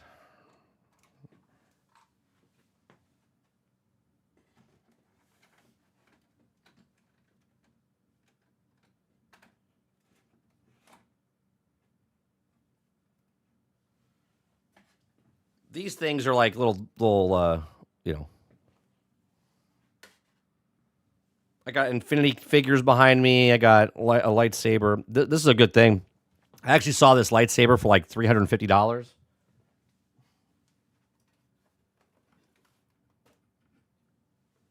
They have this thing they do where they try to get rid of stuff when they're not selling. This is Cal Kestis' lightsaber. I paid $30 for this. This sells for like with the saber and stuff sells for like $300, $350 or something like that. When it was selling it.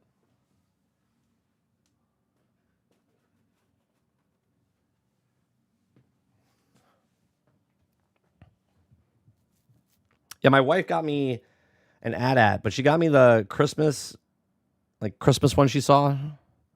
I gotta build that. I gotta build a train for Harry Potter stuff. No. That's not the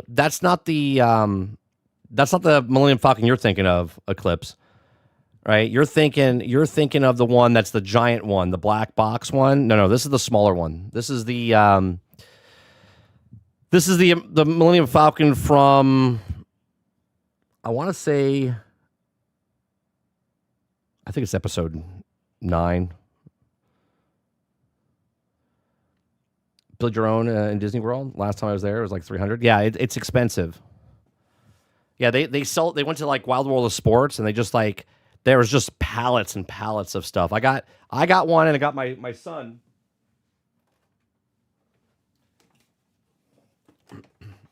My son has it in my room, right?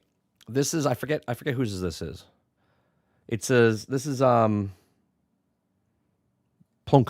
I think it is. Right? And that's a nice one as well.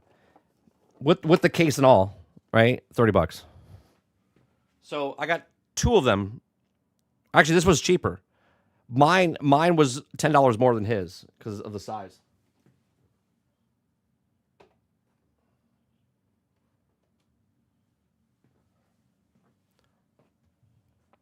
Yeah.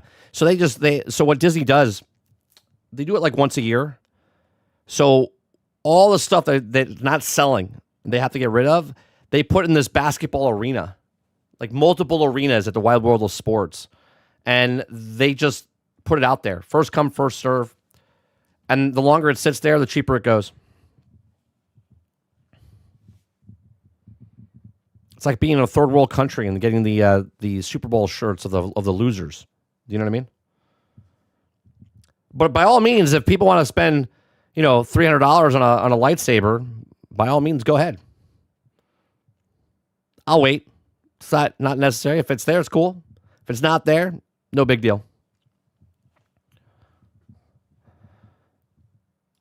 All right, let's go to the next story from Windows Central. Jez Corden talks about it's time for Xbox to stop apologizing for its existence. Okay.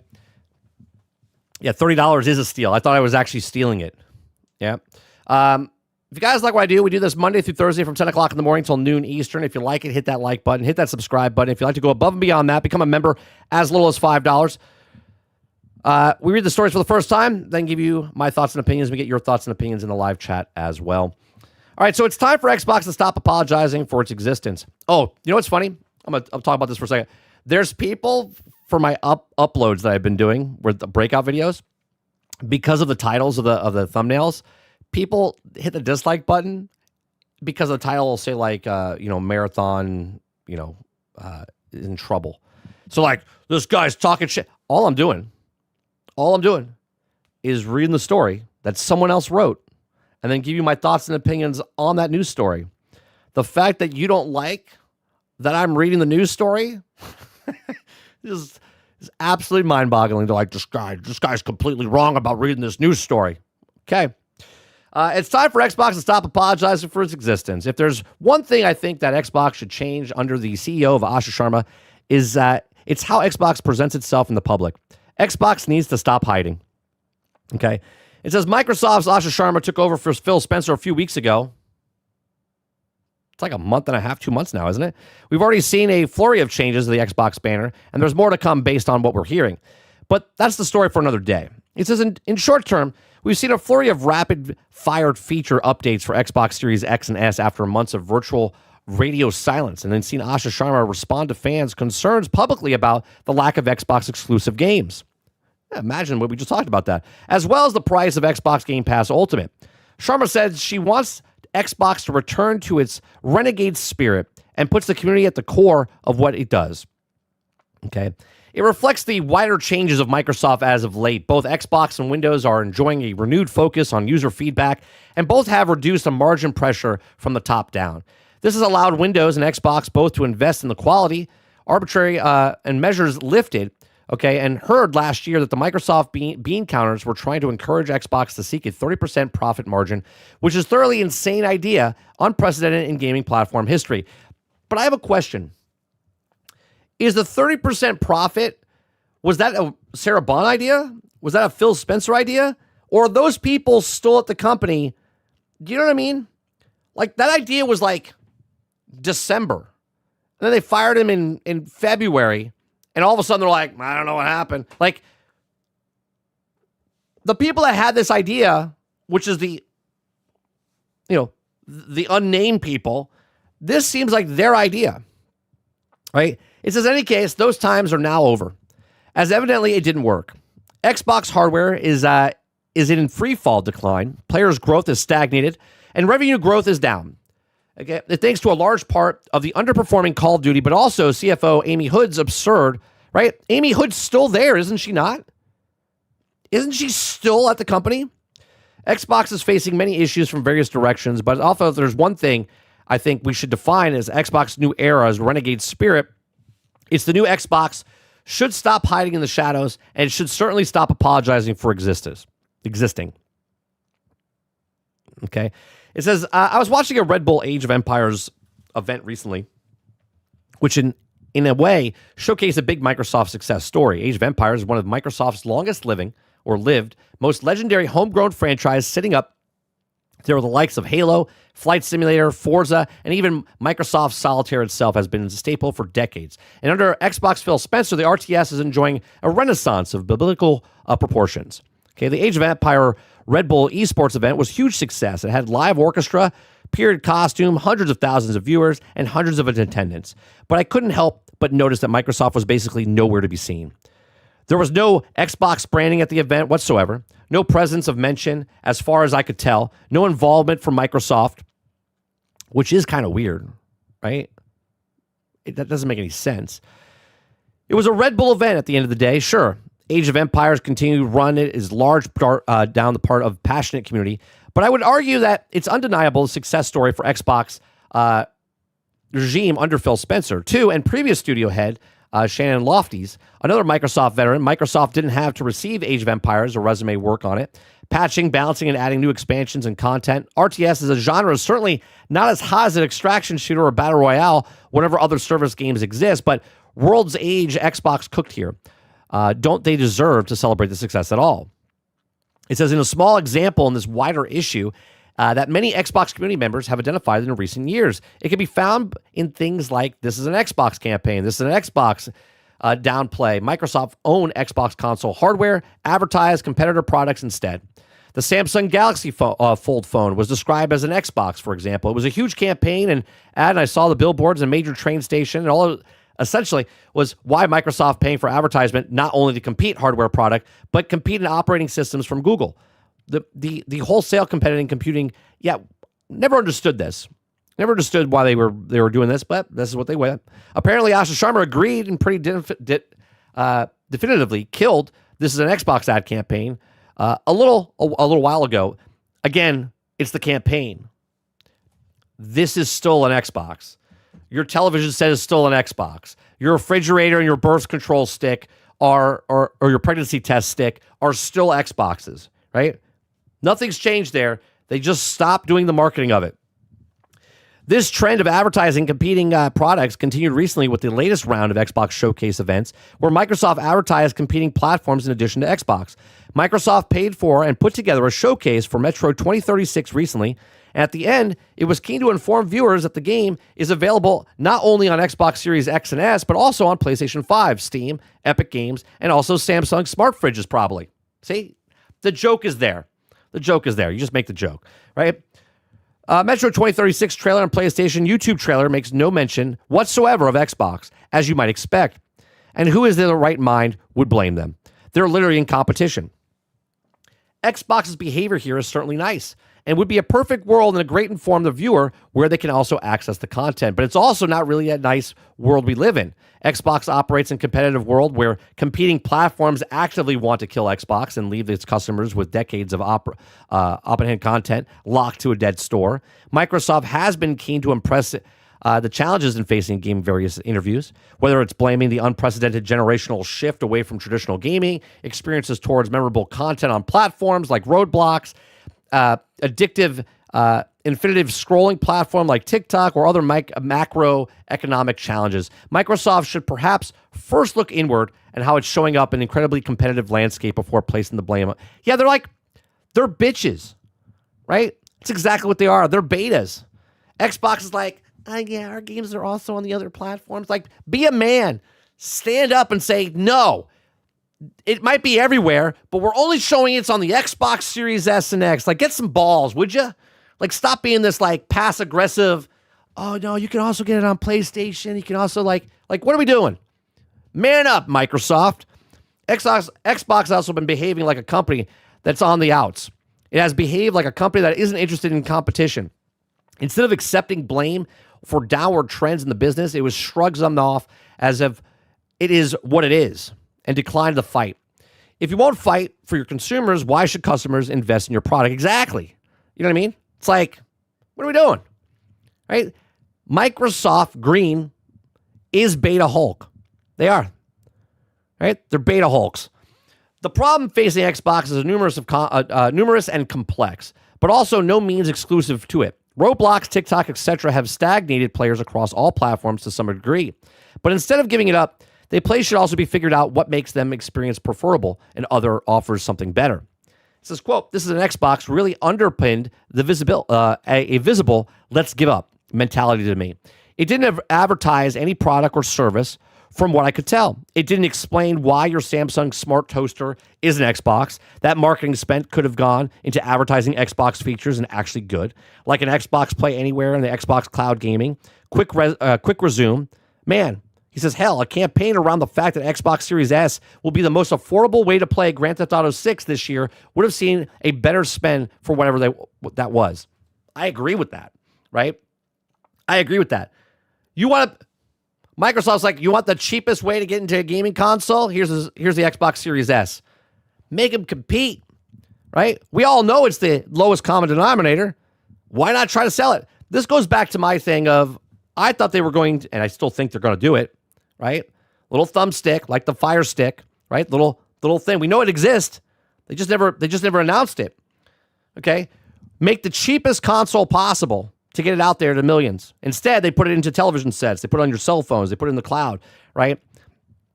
It says, in a landscape and more diluted and competitive for attention than ever, Xbox can't go around intentionally projecting an image of an abject weakness. There's an Xbox Series X and S stock and retail persist. There's also an actual Xbox product marketing. We're regional and global product marketing. Xbox branding should also show up on every game they own and every trailer they put out. Xbox account integration, achievements, and social features should also be in every game they own, from Candy Crush to Android to Call of Duty to PlayStation. Xbox should be weaponizing its massive IP investment to compete rather than shrinking away from it, the crime of acknowledging that they even own it. Right? It is weird.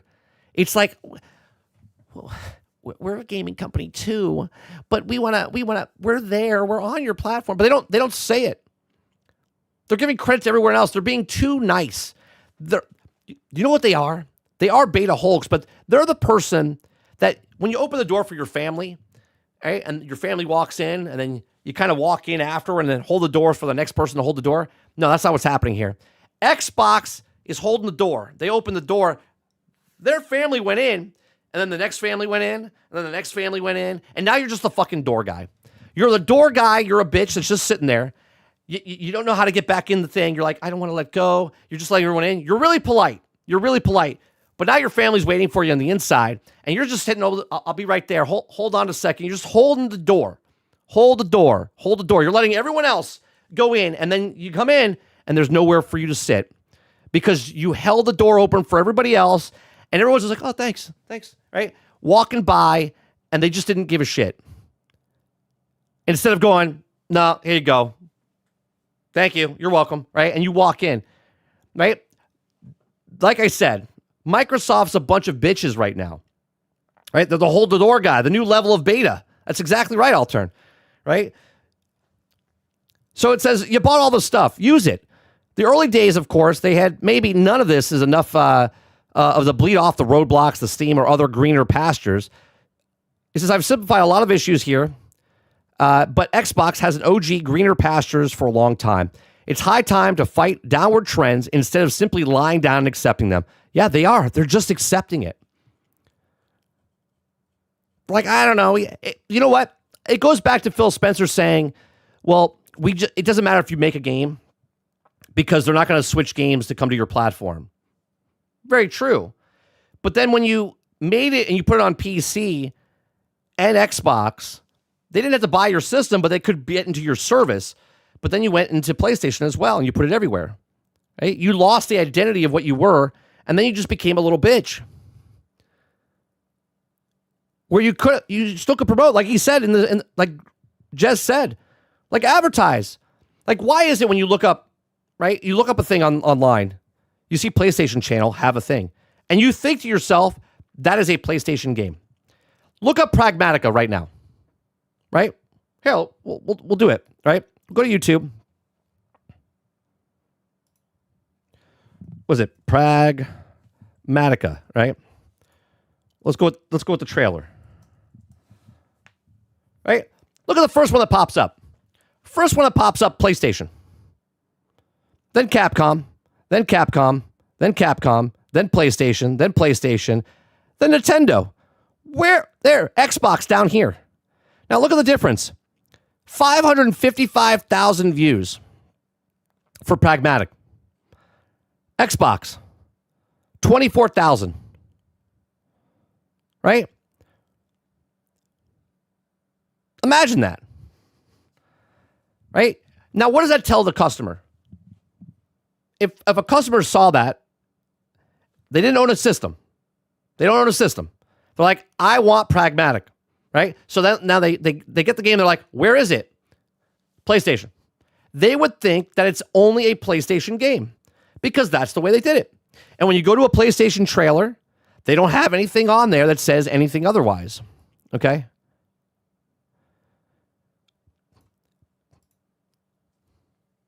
That is good. That's good for PlayStation. That's good for Sony. They make you think that game is only on my thing, even though it's a third-party game.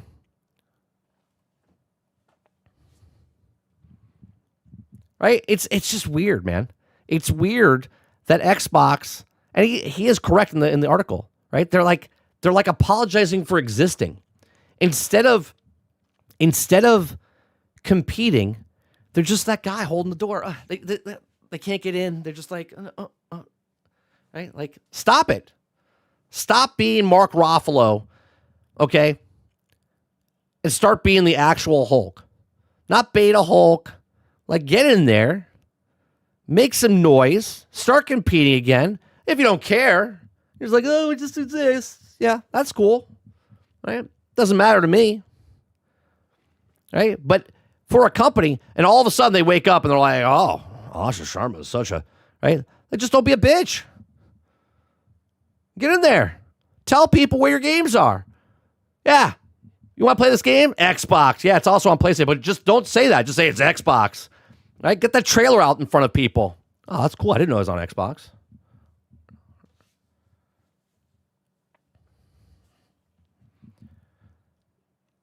Hero says Sega needs to make a console. Sega was such a great console back then. The Dreamcast, man. Pone says it's crazy to see Starfield on PlayStation. It doesn't even have the Xbox logo showing they made the damn game. Wait a minute. On PlayStation, it doesn't show an Xbox logo? What? It doesn't say Xbox anywhere when the title sequence is going on?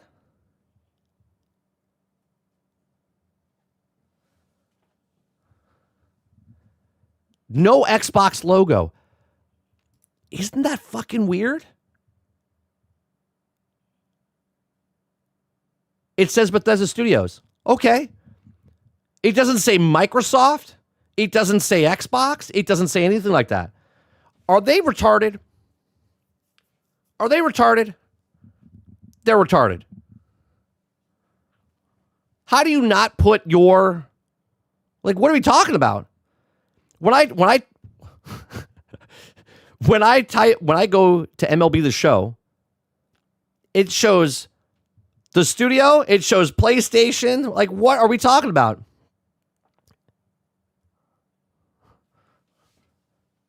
Come on, sinners.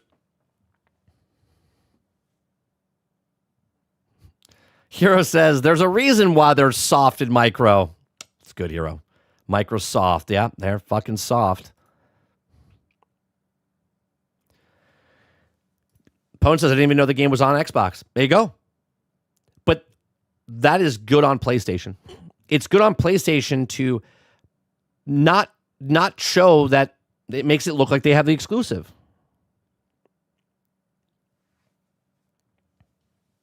Sarge says this isn't hard. Stop simping and man the F up.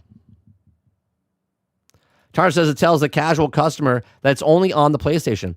I've had problems with this in their showcases. I've looked up the game on YouTube to see everywhere and launching. That's right. If you watch a PlayStation game on the PlayStation channel, they show all those games.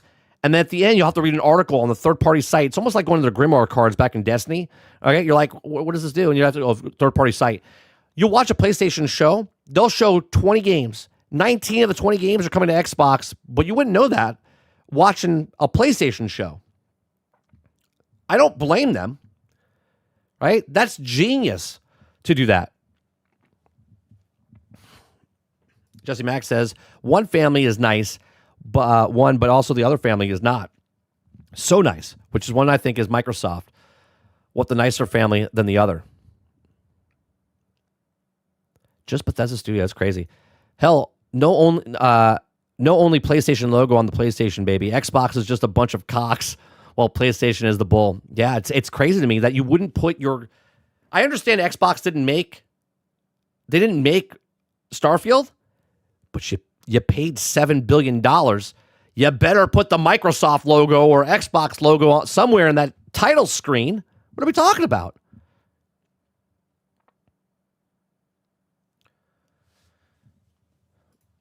Jesse Max says 30 and Indiana Jones, the Great Circle, too. They don't have an Xbox logo. What are they doing? It's definitely a loophole with these companies that they found a false advertisement laws.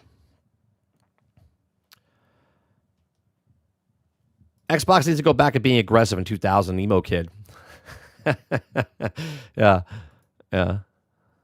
Would you send me?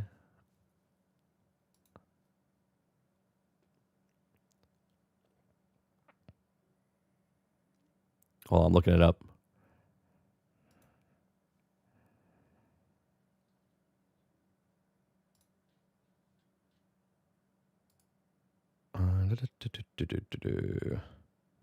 Open a new tab. All right, this is a screenshot of the title sequence. Here it says Bethesda Softworks, in-game purchase optional, PlayStation 5 Pro enhanced, PS5 streaming. Yeah. No, I'm not even talking about this, though. I don't care about this screen, Travis. I'm talking about when you load the game. It'll say like Bethesda. It'll show you like it doesn't say Microsoft or Xbox at all. Any of the title screen that comes in.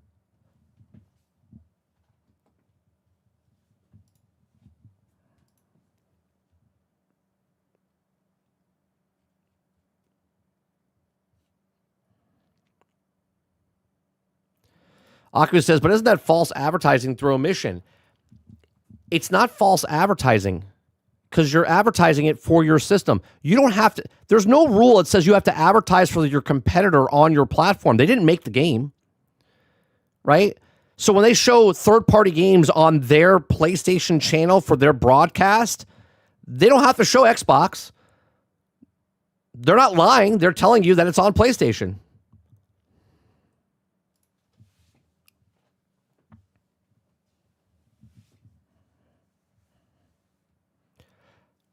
Right? Now, if you're on the third party, like Game Awards show, and it's a third party game, and it just says PlayStation, but it's everywhere, that's a problem.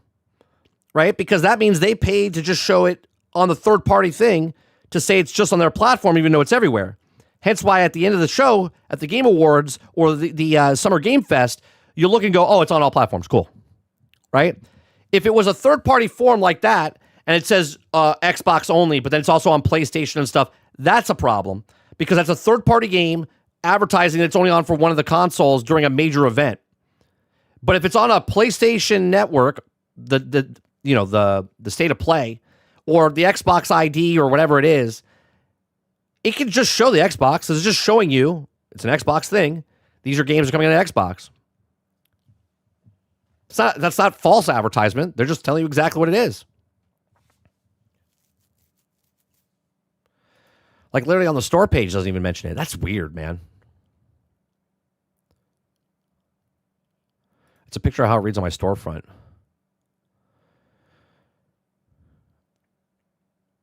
If there were a law or policy against it, then nobody's really enforcing it. Yeah, there isn't a...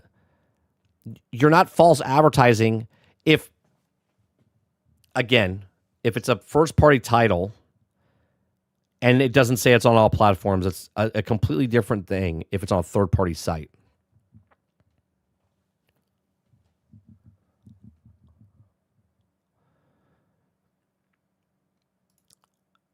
Yeah, it's like a store promoting and selling the brand of soda like Coke. We sell Coke, but that doesn't mean Disneyland doesn't have it. It just means that we sell it too. And the same with the games, right? The new content is good, but if you're a fan of Starfield, if you're not a big fan, it's not worth it. The new No Man's Sky Pokemon update I heard was amazing, though. People are loving it. And it gives a huge reason, Brainchild, to go explore all those planets. Remember when we used to play the game? Like, you would go to like 5-6 planets, and you pretty much seen them all. You didn't really need to go too far away.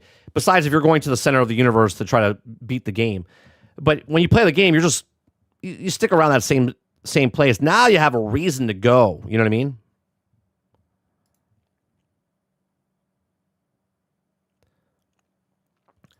The only problem is, Mike, is Xbox does it. No, Mo, but the problem of Xbox not putting their own logo on the games that they paid $7 billion for, it's a little weird, isn't it? After that, I wouldn't give a competition any space in my platform. Right, that's understandable.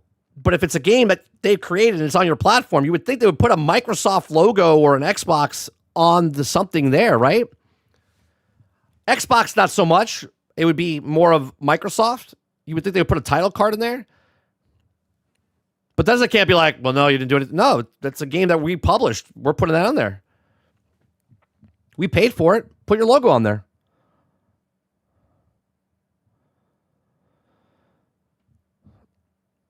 No Man's Sky's Pokemon update, 10 out of 10, dude. I have like 9 Xenos. Now explore 2 systems trying to find new ones. Yeah, it's a genius update for them. Come on, Krebsy. Hey, you've seen them all. Now you have to get them.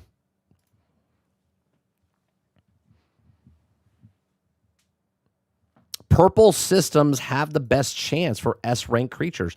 What does the S-rank creatures do? They have a I don't know anything about the game, about the Pokemon update.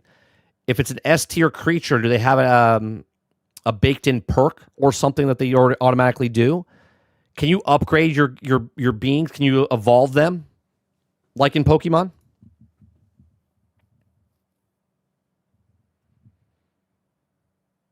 I wonder if Sea of Thieves has the Microsoft logo on PlayStation Store. Huh.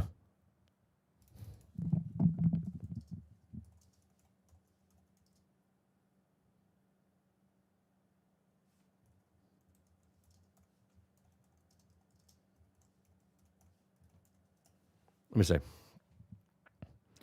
That's the Sea of Thieves opening cutscene. Xbox, PC. That's the launch trailer. I don't want that. Available on PlayStation. Pre-order trailer.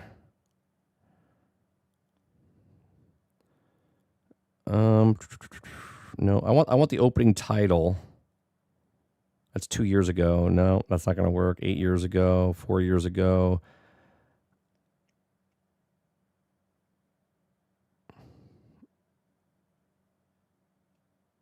And no one recorded that part.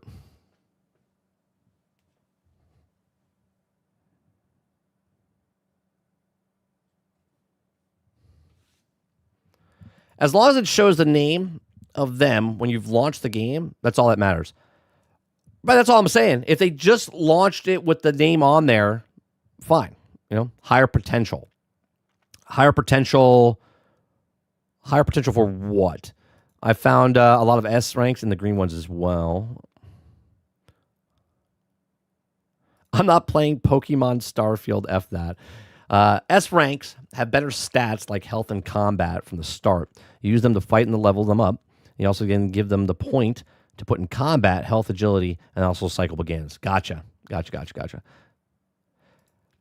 Sea of Thieves says Microsoft Studios. Sorry, Xbox Game Studios. You can also evolve the power. S rank has a higher potential for their powerful evolution. Okay, gotcha. Alternatives is really good because you also need space to carry more Xenos. You also need around 4 missions. You have enough currency to explore and so on, making you addicted to the cycle. If I jumped into it, is it simple to just start? Or is it like, I got to go do a mission to unlock it? It's going to be like 2 hours. Or can I just, if I logged into No Man's Sky, could I start collecting Xenos right away?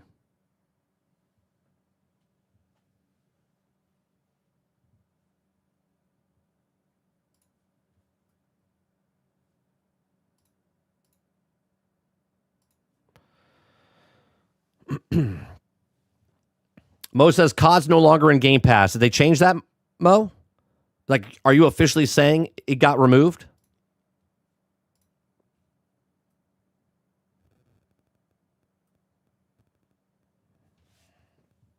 I'm going to open Twitter and see. Oh. 9 seconds ago. 9 seconds ago. Xbox cuts Game Pass Ultimate price to $22.99. Future Call of Duty games won't be included at launch. PC Game Pass also reduced to $13.99. These mother effers raised the price to $30. I hate to be the person that just paid $30 and now they're reducing it back. I have to say, I said I didn't think they were going to reduce the Ultimate back down from 30, but they did. They didn't go all the way back.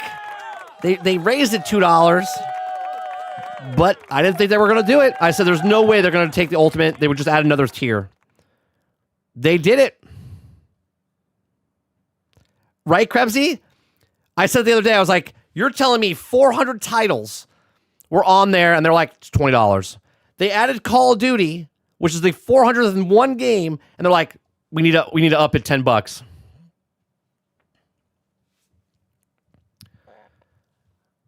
I didn't think they were going to do it, Jesse. I didn't think they were going to do it. I was like, there's no way a company will go back on what they raised up. I thought they were just going to add a new tier. So let's read it. Breaking news. No,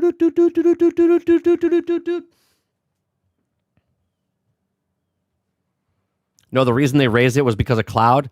No, the reason they raised it because of COD.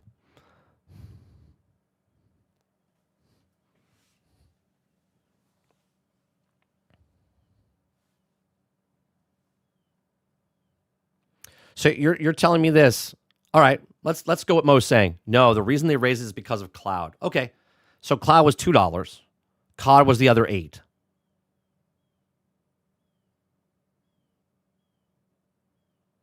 that what you're saying, Mo? Is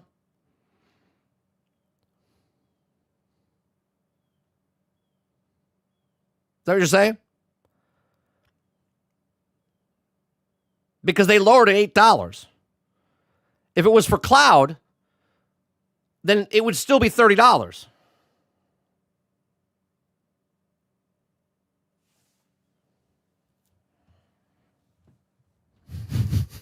Hey, like if it wasn't because of COD, then it would still be a high price because cloud's still involved. Exactly, Cisco. I had cloud when it was 15.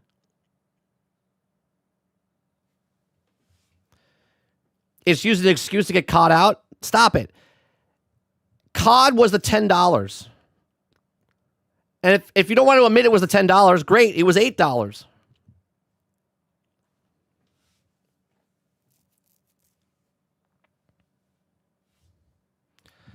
Turner said that's stupid.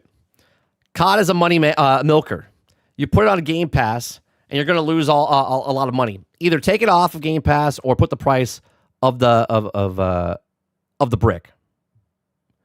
I wonder how many people canceled now that COD would not be in the future or stay until the next release. I'll be honest, I don't think a lot of people got the $30 version for COD. I don't. I think those people just bought the game.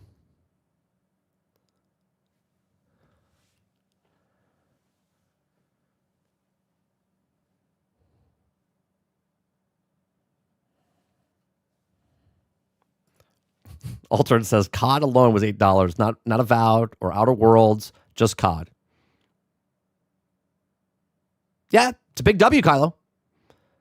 They should have just went back to 20. All right, let's read this. If you guys like what I do, we do this Monday through Thursday from 10 o'clock in the morning until noon Eastern. If you like it, hit that like button, hit that subscribe button. If you'd like to go above and beyond that, become a member as little as $5. Okay, so Xbox, just in, game business, Christopher Drigg, Xbox cuts Game Pass Ultimate price to $22.99. Future Call of Duty games won't be included at launch. Okay, Xbox has reduced the price of Game Pass Ultimate by 23% from $29.99 to $22.99 a month. It also reduces the PC Game Pass from $16.49 to $13.99 a month. That's the moneymaker right there. That's where you'll see the increase happen. As a result, future Call of Duty games won't be included in either service, and when it launches a new Call of Duty title, will now arrive on Game Pass Ultimate and PC Game Pass around a year later. Existing Call of Duty games, including last year's Black Ops 7, will remain available in service. Makes me wonder if they're going to do this with the other first-party titles. Because Call of Duty 1 year later will be on Game Pass. This is exactly what I've said about what I liked about Sony's first-party titles. I've said this in the past. I said, from a business perspective, Sony putting their first-party titles on their system and then putting them on PlayStation Plus now a year later is a smart business move, right? Because you're going to get the people that want to buy it up front. Then you're going to get the people that pay a year's worth of stuff, and then they'll get it afterwards. It's a smart business model. I've always said that, right? But again, I'm not gonna cry about them giving me something on a platform that I have. From a business stance, it makes sense. For a year exclusive, and then it goes to the services. It says, as a result, for future Call of Duty games won't be included in either service. Okay. Ultimate Game Pass. Existing Call of Duties, including last year's Black Ops 7, will remain available in the service. The cuts come 6 months after Xbox significantly raised the price of Game Pass in October last year. Game Pass Ultimate rose from $19.99 to $29.99 to $29.99, and also PC Game Pass increased from $11.99 to $16.49 at the same time. Xbox added Ubisoft Plus Classic Collection, a Fortnite Crew subscription service, the Game Pass Ultimate. It also promised to release more than 75 day one games into Ultimate every year. In a blog post, Xbox acknowledged that there isn't a single model that suits everyone, but said that the changes are a reaction to a lot of the feedback we've gotten so far. We also continue to listen and learn. His take, I'm assuming this is his take. Okay, so this is Christopher Drigg's take. He says, my take is subscription services don't typically fall in price. That's exactly right. I was like, there's no way they're going to do this. Now, obviously, this time next year, it might go up to $24 and $26. And it might take a couple years to go back up to the 30. It's very rare that they've done this. I'm shocked. Okay. It says, although worth noting that Xbox Game Pass Ultimate is still 35% more than it was 2 years ago. There's no guarantee from Xbox that the price is permanent. In fact, its promise to listen and learn suggests more changes are in the works. The big loser from this is the cut of those who have subscribed to Game Pass for a month or two to play the latest Call of Duty and then leave. These gamers now either have to be patient or buy the game in full. For all other games, it's clear win. For long-term subscribers to Game Pass Ultimate works out in the annual savings, $84. Even if you feel obligated to buy the next Call of Duty at launch, it still works out as a savings. But Xbox will find it difficult to re-engage lapsed Game Pass players and will also take more than the price drop to convince them to come of them back. The company will need to lean into a big roster of games of the year, which also includes their favorites Forza, Fable, Halo, Gears of War, and also be no accident that these changes have been made ahead of the launch of Forza Horizon 6 next month, which notably isn't available on PlayStation 5 at launch. The racing title from the UK studio Playground Games is currently in the third most wishlist game and the Steam and nearly 2.7 million wishlists. That looks key to be the key title.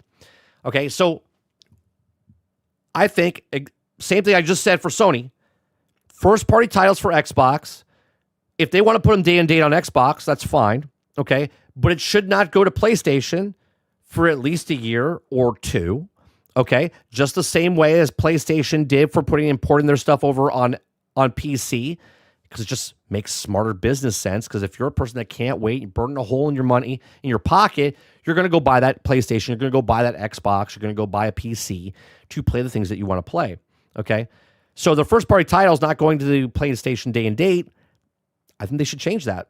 I do. I think they should change it where Fable and Starfield is not on it day and date, right? And they just come out afterwards, okay?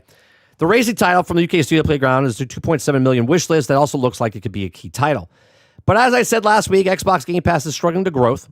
It isn't delivering on the initial dream Microsoft had back in 2018 when it started putting brand new titles into the service. This price drop is unlikely to solve that, and fully expect bigger changes and perhaps more flexible service to follow.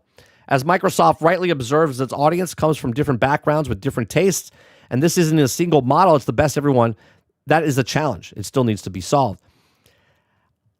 Maybe they still put in just the first-party title thing.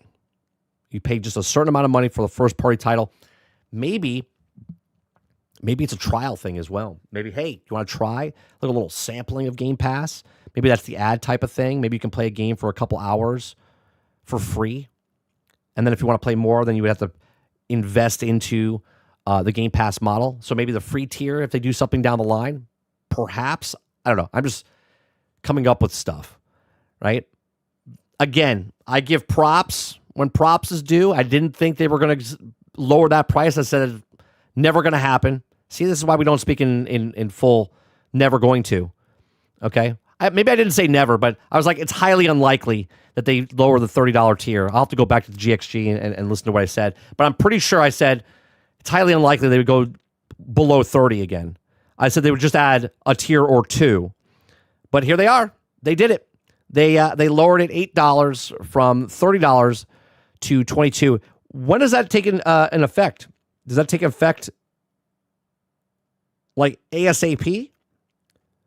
Does that take place May 1st? It doesn't say anywhere in this in his article here if it takes effect next month or not. Krebsy says, no, 30. You said they wouldn't just lower the price and offer the same. Did I say I said it? They wouldn't lower the price, or I said highly unlikely? I'm asking. I don't know. I don't remember. I don't think I said never, though, is what I'm saying. I don't think I said they never will lower the price. I know you didn't say I said never. I'm saying just to affirm me that I never said never.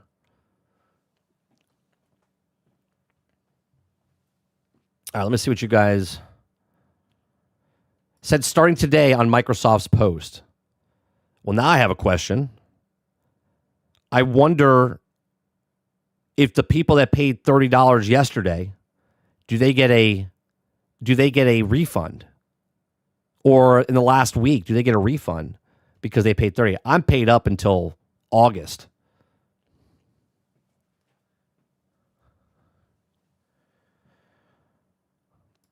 The key part is offer the same. They offered the same, and COD won't be on it. New COD will eventually come to Game Pass, not day and date, right? Yeah, 1 year later, they said. All right, let me scroll back up here and see what you guys have to say here. Sarge says, exactly, fuck COD. They're putting COD on the pedestal that has no business being there. Turner says, the problem is, what else to bring in revenue on and level COD for Xbox? I get why folks have COD fatigue, but what is the competing revenue generator? I don't know. Must be hurting the numbers. Vote with your wallet. Maybe Minecraft? No, I don't think it's Minecraft, because even if Minecraft, I don't think it's Minecraft, Tarnish, just because it's not even in the same ballpark. It's so cheap for Minecraft. Minecraft has been out for so long, and you could, what is it, like $30? You can pick up another copy of it for like 10 or 15. Like it's super cheap. So you have to sell a lot of Minecrafts to make up one Call of Duty, you know?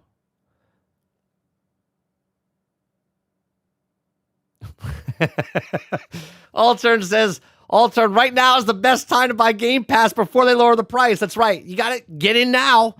Get in now before they lower the price.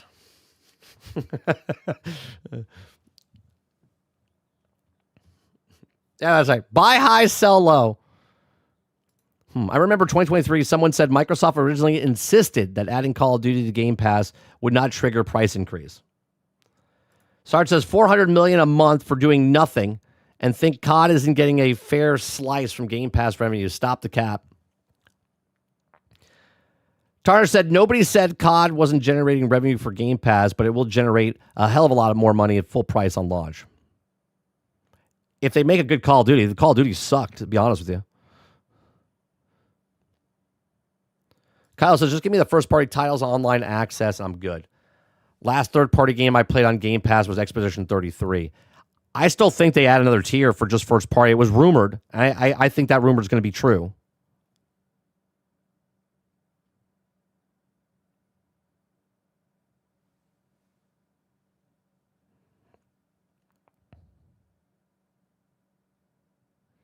Pone says COD is the number one selling game, except last year it was Battlefield 6. But yeah, it's up there. In the last 15 years, it was 12 of the 15 as the number one selling game.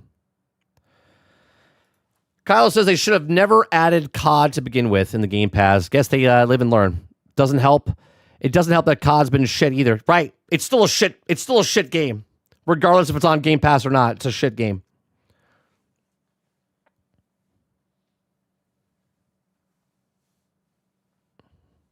You get 2 exomechs in the new Helldivers Warbond. I said Warbond because you wrote it, but it's Warbond. Third, hear me out. Microsoft buys Hightail. Someone said that was me and Altern. Weren't we talking about that a couple weeks or months ago? I don't know if they do that. Maybe. I don't think Simon wants to sell, but everyone's got a price. Krebsy says, Asha's tweet says the price starts today. Mr. Z says, I said the past, $29 was the ceiling for me, but I don't use the servers enough. The indies I like are not on Game Pass. I will wait for big games.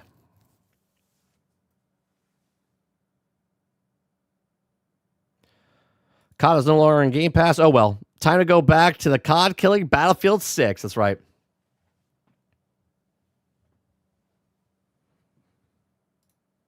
We will see.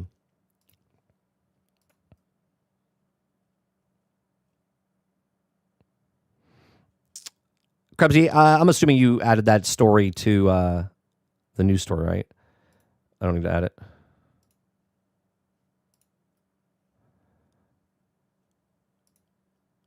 Oh, no. All right, I got it. I'll put it in there for GXG later in the week. Titan says 30, what do you think about Battlefield 6 roadmap? They can eat a dick, is what I think.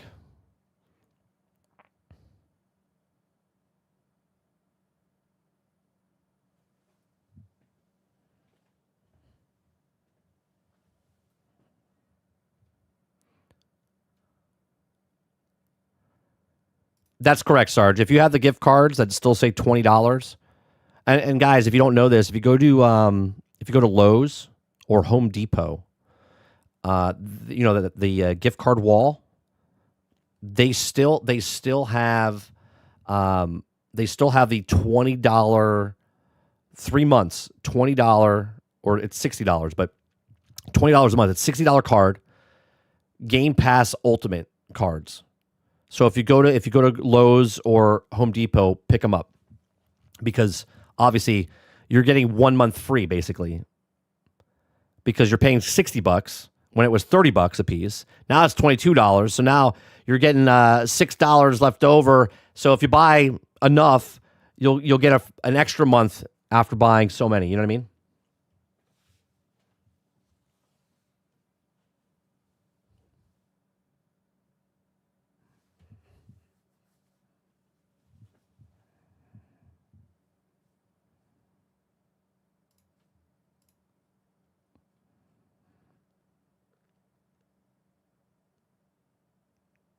Ginger Prime just did that. Breaking news, lowering the monthly price of Game Pass Ultimate. Yeah, everyone's talking about it now.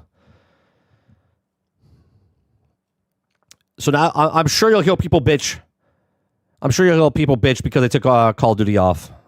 That's the only reason I got it.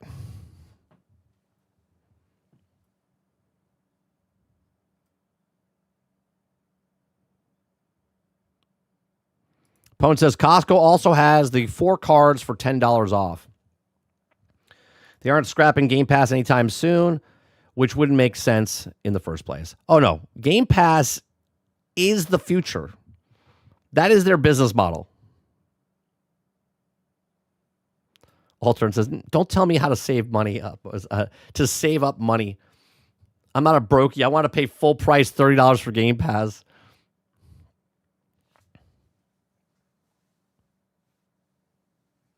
Right, ball and gun games gamers are seething.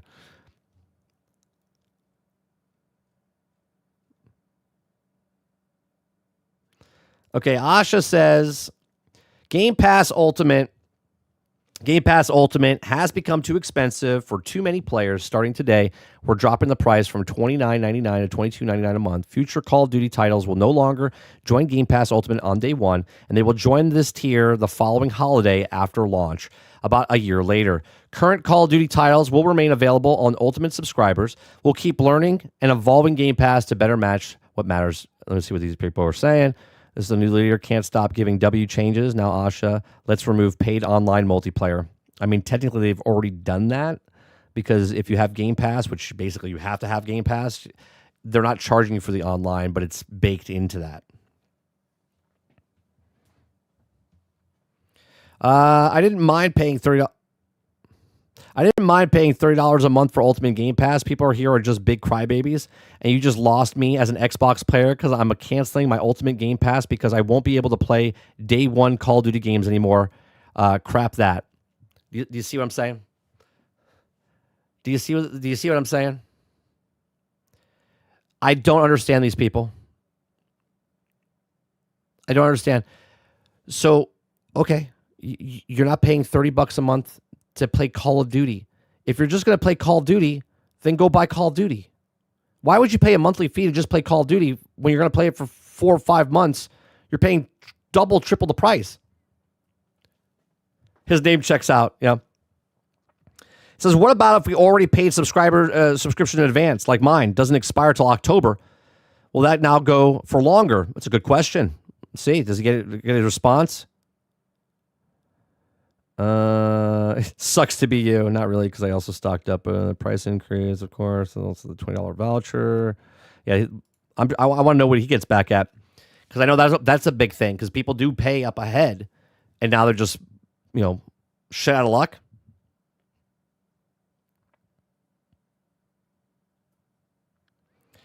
Let's see. This better not be a trend. Every other Microsoft gaming release needs to still come to Game Pass Ultimate day one. COD is understandable, but every other game has no excuse. I hate to tell you, Lon, if they want to,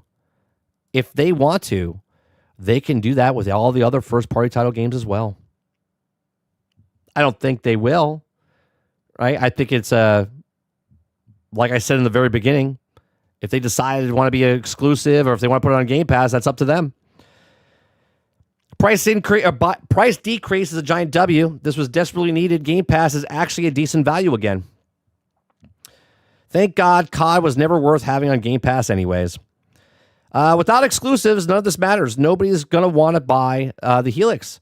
It'd be better to just drop the consoles altogether and become a publisher only.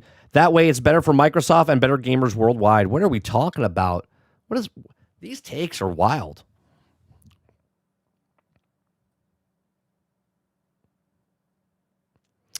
Let's see. I love Game Pass, but I believe it needs to be modular so the price can be just right for gamers. Basic, first party only, cheap. I do believe they do the first party only thing. I do. Modular first party modules and also an extra cost. EA, Ubi, Fortnite, etc. And Ultimate, everything cheaper than the sum of each module individually. I actually like what he's saying here, right? The first party / module, or EA, Ubi. Like, if I didn't want this shit, because I don't play Ubi games, right? If I don't want to play that, Fortnite's fucking free anyway, right? I don't give a shit about the skin packs and stuff, right?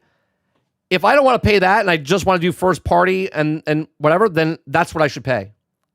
I don't want this value because I don't play their games. I don't play the sports games. I don't play any of that stuff. It's not a bad idea.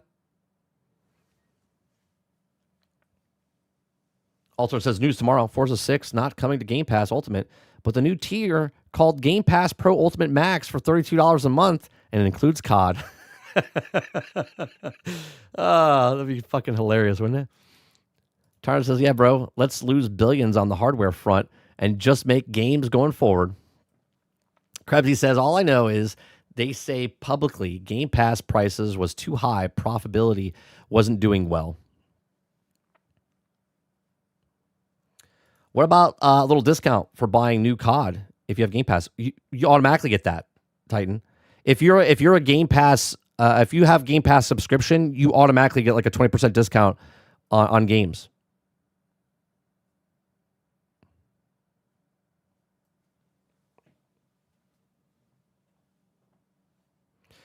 Krebsy says Xbox is going to face a lot of headaches in 2026.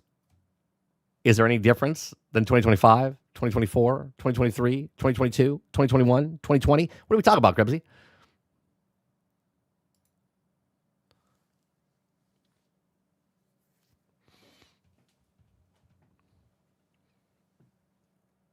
Yeah, for first party titles, yeah.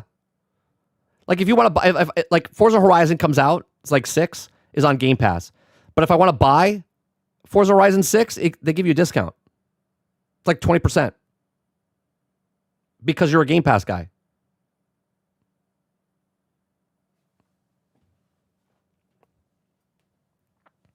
I want to say maybe it's 10%.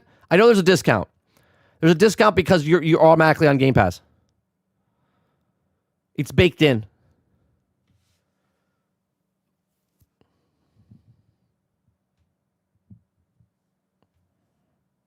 Here, actually, let me check. I'll turn my Xbox on right now.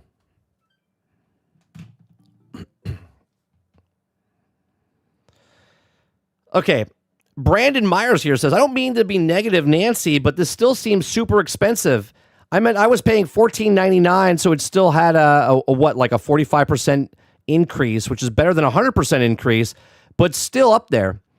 I may keep it now, but it's literally at the edge of what I'm willing to pay. I have a question, though. The way he stated that, doesn't that mean he was already paying the $30? I'll read that again in a second. All right, if I go to the store, what's the new game that comes out that's first party?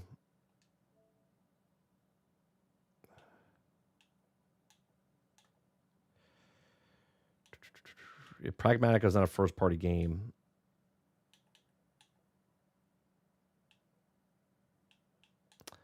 I'm trying to think. What's the last new game that came out? I mean, obviously, it's going to be kind of weird to look that up now because it's been a couple months or whatever.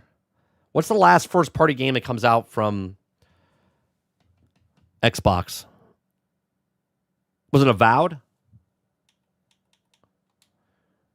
It's going to be hard to look that up because let's see. Was Avowed? No, what was the last one to come out?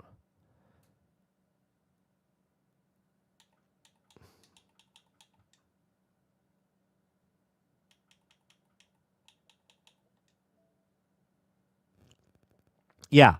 So it says Avowed Premium Edition, right? Avowed Premium Edition, which is $59.99, is 20% off because I'm a Game Pass member, right? But it's been out for a while, so it's kind of hard to see if it is that part of it, or is it because it's out long enough?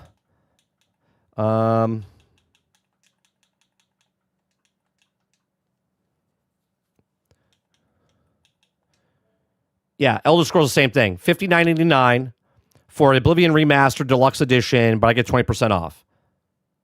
Yeah, so you get 20% off.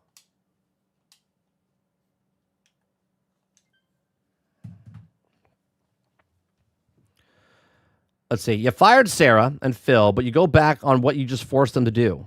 What was the point? Start fresh. Scapegoat.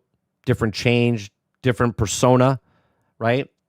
You're doing the same stuff, but now to get out of it, you had to get rid of the old. Bring in someone new to change what you're doing.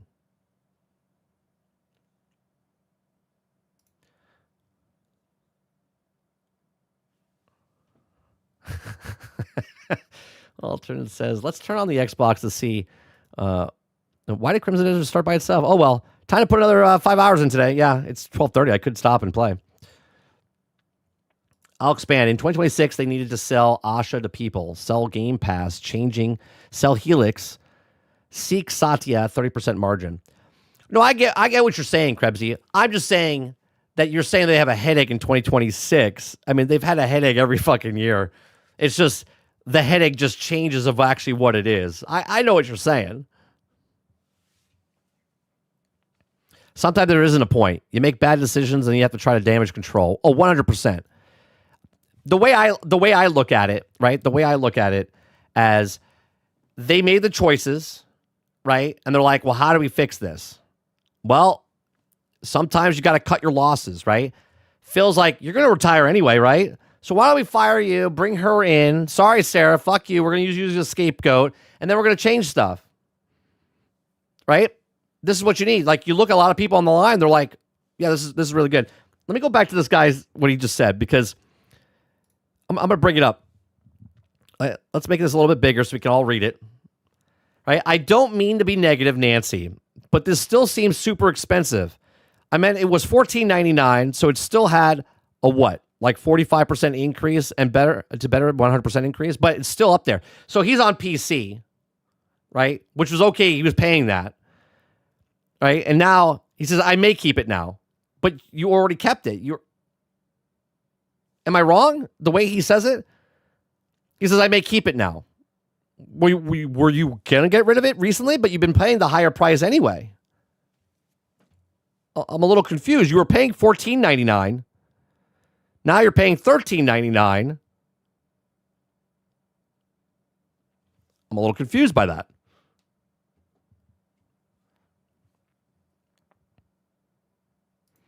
It's rumored that next month, 15% of Xbox will be hit with layoffs. That's roughly 3,500 people. Well, by my calculations, they hired 35,000 people, okay, in 2020, right? And they've laid off 1,500 and 3,500 and other. So they still got net positive more people working for the company than they have that are not working for the company from 5 years ago.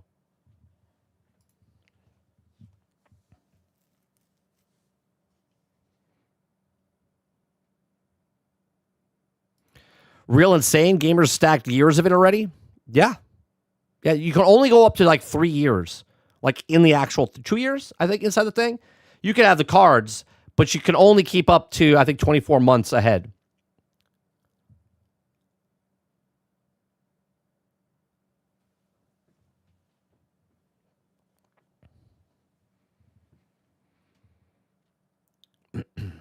Yeah. Some get it free for the reward points and stuff like that. Yep. I'll be honest. I got to talk to my son because if he's not playing a lot of the new stuff that comes on, we might drop down. We're paid out to August, but we might drop down because I really don't care about the first party titles. I'll be honest with you. I don't. I can wait a year. I got plenty of things to play.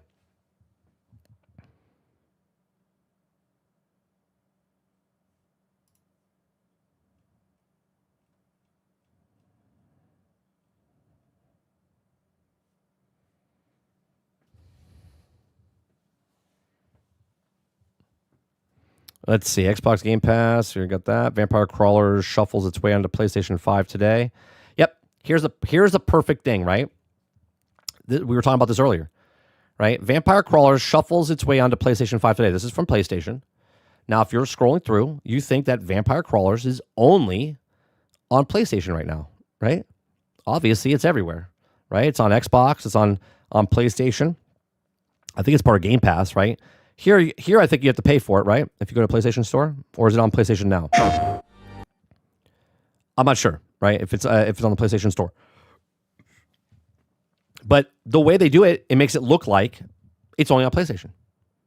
That's normal, right? This is the official PlayStation site. They can do that. That's legal. They're allowed to do that.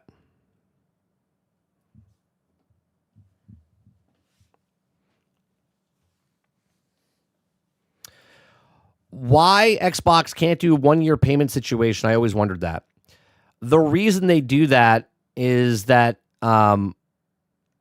they sell more because there's a lot of people that don't want to, they would rather have people come in and buy in 3-month increments or something like that than pay all up front. It's a weird fucking thing. I don't know why companies mostly do it, but and then people also forget to pay or also forget to cancel and stuff like that. Get them in, and then keep them paying. Yeah, I think it's on all systems, Craig. Yeah.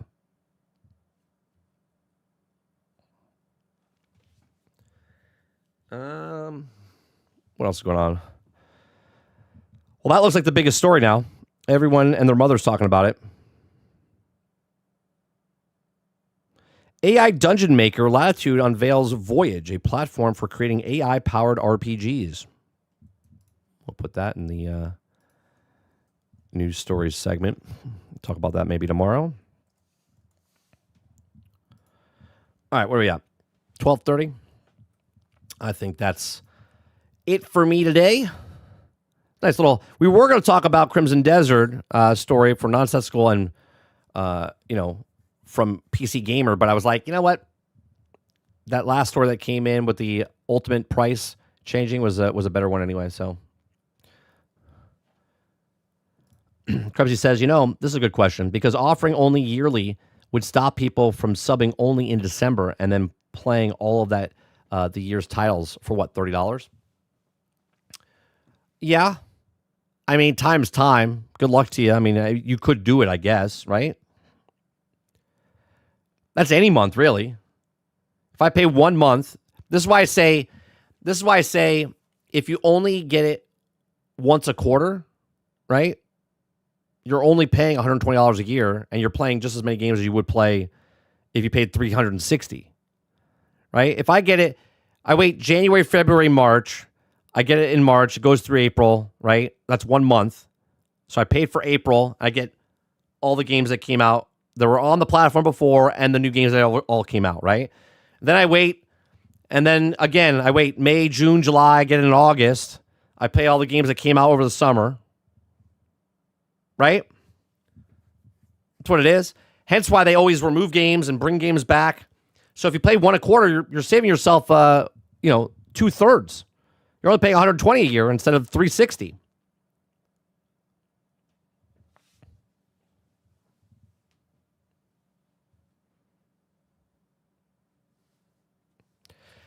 Titan says, yeah, but if you're subbing yearly, it gets you money up front. They want your bank account, Titan. They don't want you up front and then ending. They want access to your bank account is what they want. They want people to be inconvenienced, right? If you're getting gift cards the entire time, obviously you can keep putting gift cards in and people do that. What they want is linking your card to the bank. That way you forget that you have the service and it constantly bills you every month. That's what they want. They don't want the lump sum. They want the long term after the 1 year. Because after that year, they don't know if you're going to come back for a lump sum again. So they want you there.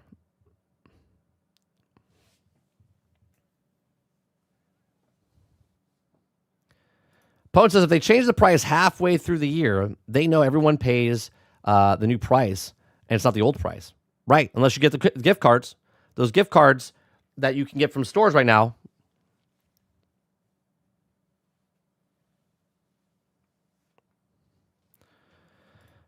You and I know they want the recurring revenue over a one-time lump sum. 100%, Tarnish. 100%. I literally just watched a video talking about, about a week ago or so, about Planet Fitness, right? Planet Fitness, and this is a crazy thing, right? Before I go, right? Planet Fitness is a gym here in the United States, for those of you that don't know, okay? And it's a very distinct gym. So if you're showing it on TikTok and stuff like that, it's purple. Everything's purple inside the fucking place. So you know when you're videotaping, you know where it is, right?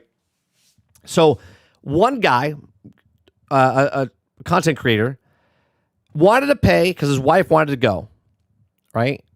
So he wanted to pay a year's sum up front. And they said, no, you can't pay up front. He's like, why not? I'm giving you the entire year, right? The entire year of money up front. And they said, no, we have to have a check. They wouldn't take a credit card. They wouldn't pay cash. They would not take the money. It's in their policy. They do not take the money. Why? Why don't they want to take the money up front? Because they know that's a one-time lump sum that they got you. But they don't want that. They want your data, right? They want your bank account. So at the end of the year or the end of the month, they're taking that money out of your account. $15, $15, $15. Now what they do on top of that is that if you're I don't even know what they call, like, what do they call them? Meatheads or bodybuild? What are they called? If you're a bodybuilder that grunts and do all this other stuff when you're at the gym, as you can tell, I do the same thing. they don't want you at Planet Fitness, okay? Because if you grunt, they have an alarm that goes off, right? You're not allowed to wear tank tops. You're not allowed to do anything to make other people feel uncomfortable. Gym rat, thank you very much. I don't know if that's what right? They don't want those people there. So the big guys, they don't want to work out there, but they have a gym membership and they forget to cancel. So they go to the normies. The normies, okay, show up to the gym, but they don't want to be judged by other people that are at the gym, right? So they might show up once a week, twice a week, and they basically just keep paying and they forget. And then if you cancel your membership, you basically have to pay out the rest of the year. So it's easier, it's just cheaper to keep paying than it is to cancel, right? And these people forget to do it. And there's 21 million members at Planet Fitness. That's physically impossible to hold all the people in all the facilities they have. Even if they're open 24 hours a day, 21 million members, they're worth $7 billion. They make over $7 billion. They make $1 billion a year annually, and no one's in the gym. The gym is always empty. Imagine that, right? So going back, this is a long thing to tell you. This is why they don't want you one lump sum. They want your bank account. They want your recurring revenue every single month to keep you there. It's the same thing as live service games. Come back for the battle pass, the season pass, the game pass, whatever it is. They want recurring revenue. That's why everything's subscription models now.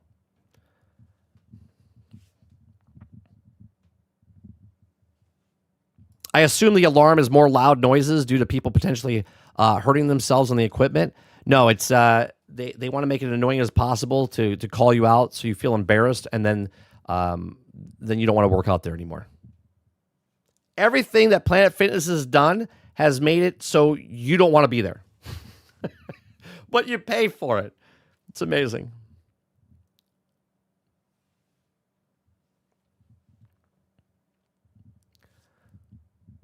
Krebsy says, I know someone who wasted $450 to Planet Fitness because they forgot to cancel for like 5 years.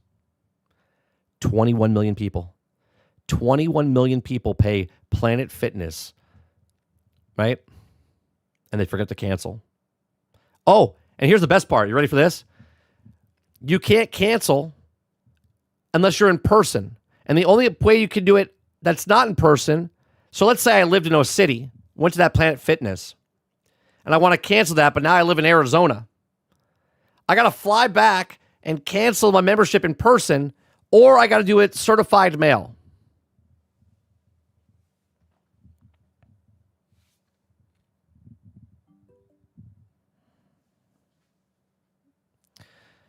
Let's see here. They don't want the real people working out. They want to be political and all. 5 years, now you know. Will they take you for your account? I'm checking my bank account every month. How they don't know that? Yep. They're just like, what is that? I don't even know what that is. Here's another thing I'll turn.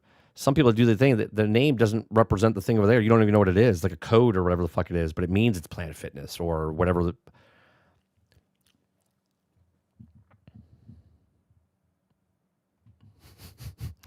Coworker forgot to cancel one gym membership and had signed up for a new one that had canceled both a few months later. Yeah, they want to trap you and make it as hard as possible. Companies do that now. If you try to cancel something, right? You try to cancel a membership, it's impossible to cancel some of the things. It's crazy. Yeah, so they want your bank account. That's what they're going for. They want your data. They want your bank account. Read that fine print. Read that fine print.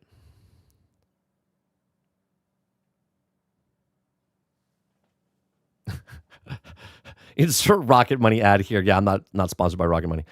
Easier to have the bank cancel and payment. That's right. It's easy. You just cancel your card. You just cancel your card.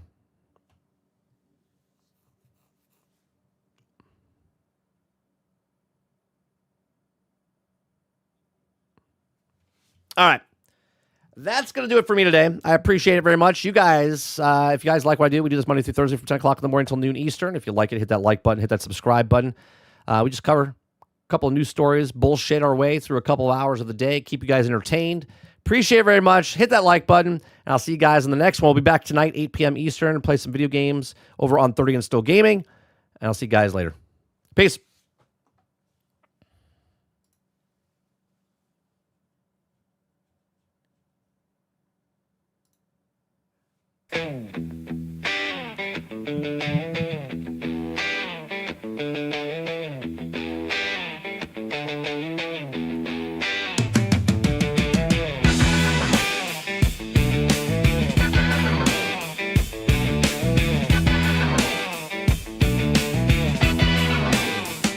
Old guard signs off after decades strong.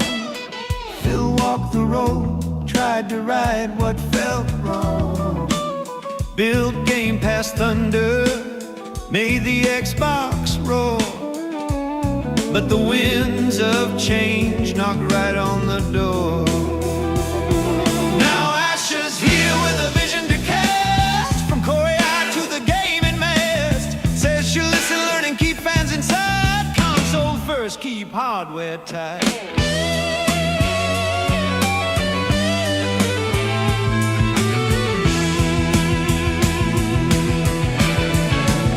Brand souls on the line, hearts in every home. Gamers wonder if they'll stay or roam. From cloud to box to screens untold, trust isn't cheap, and it's never sold.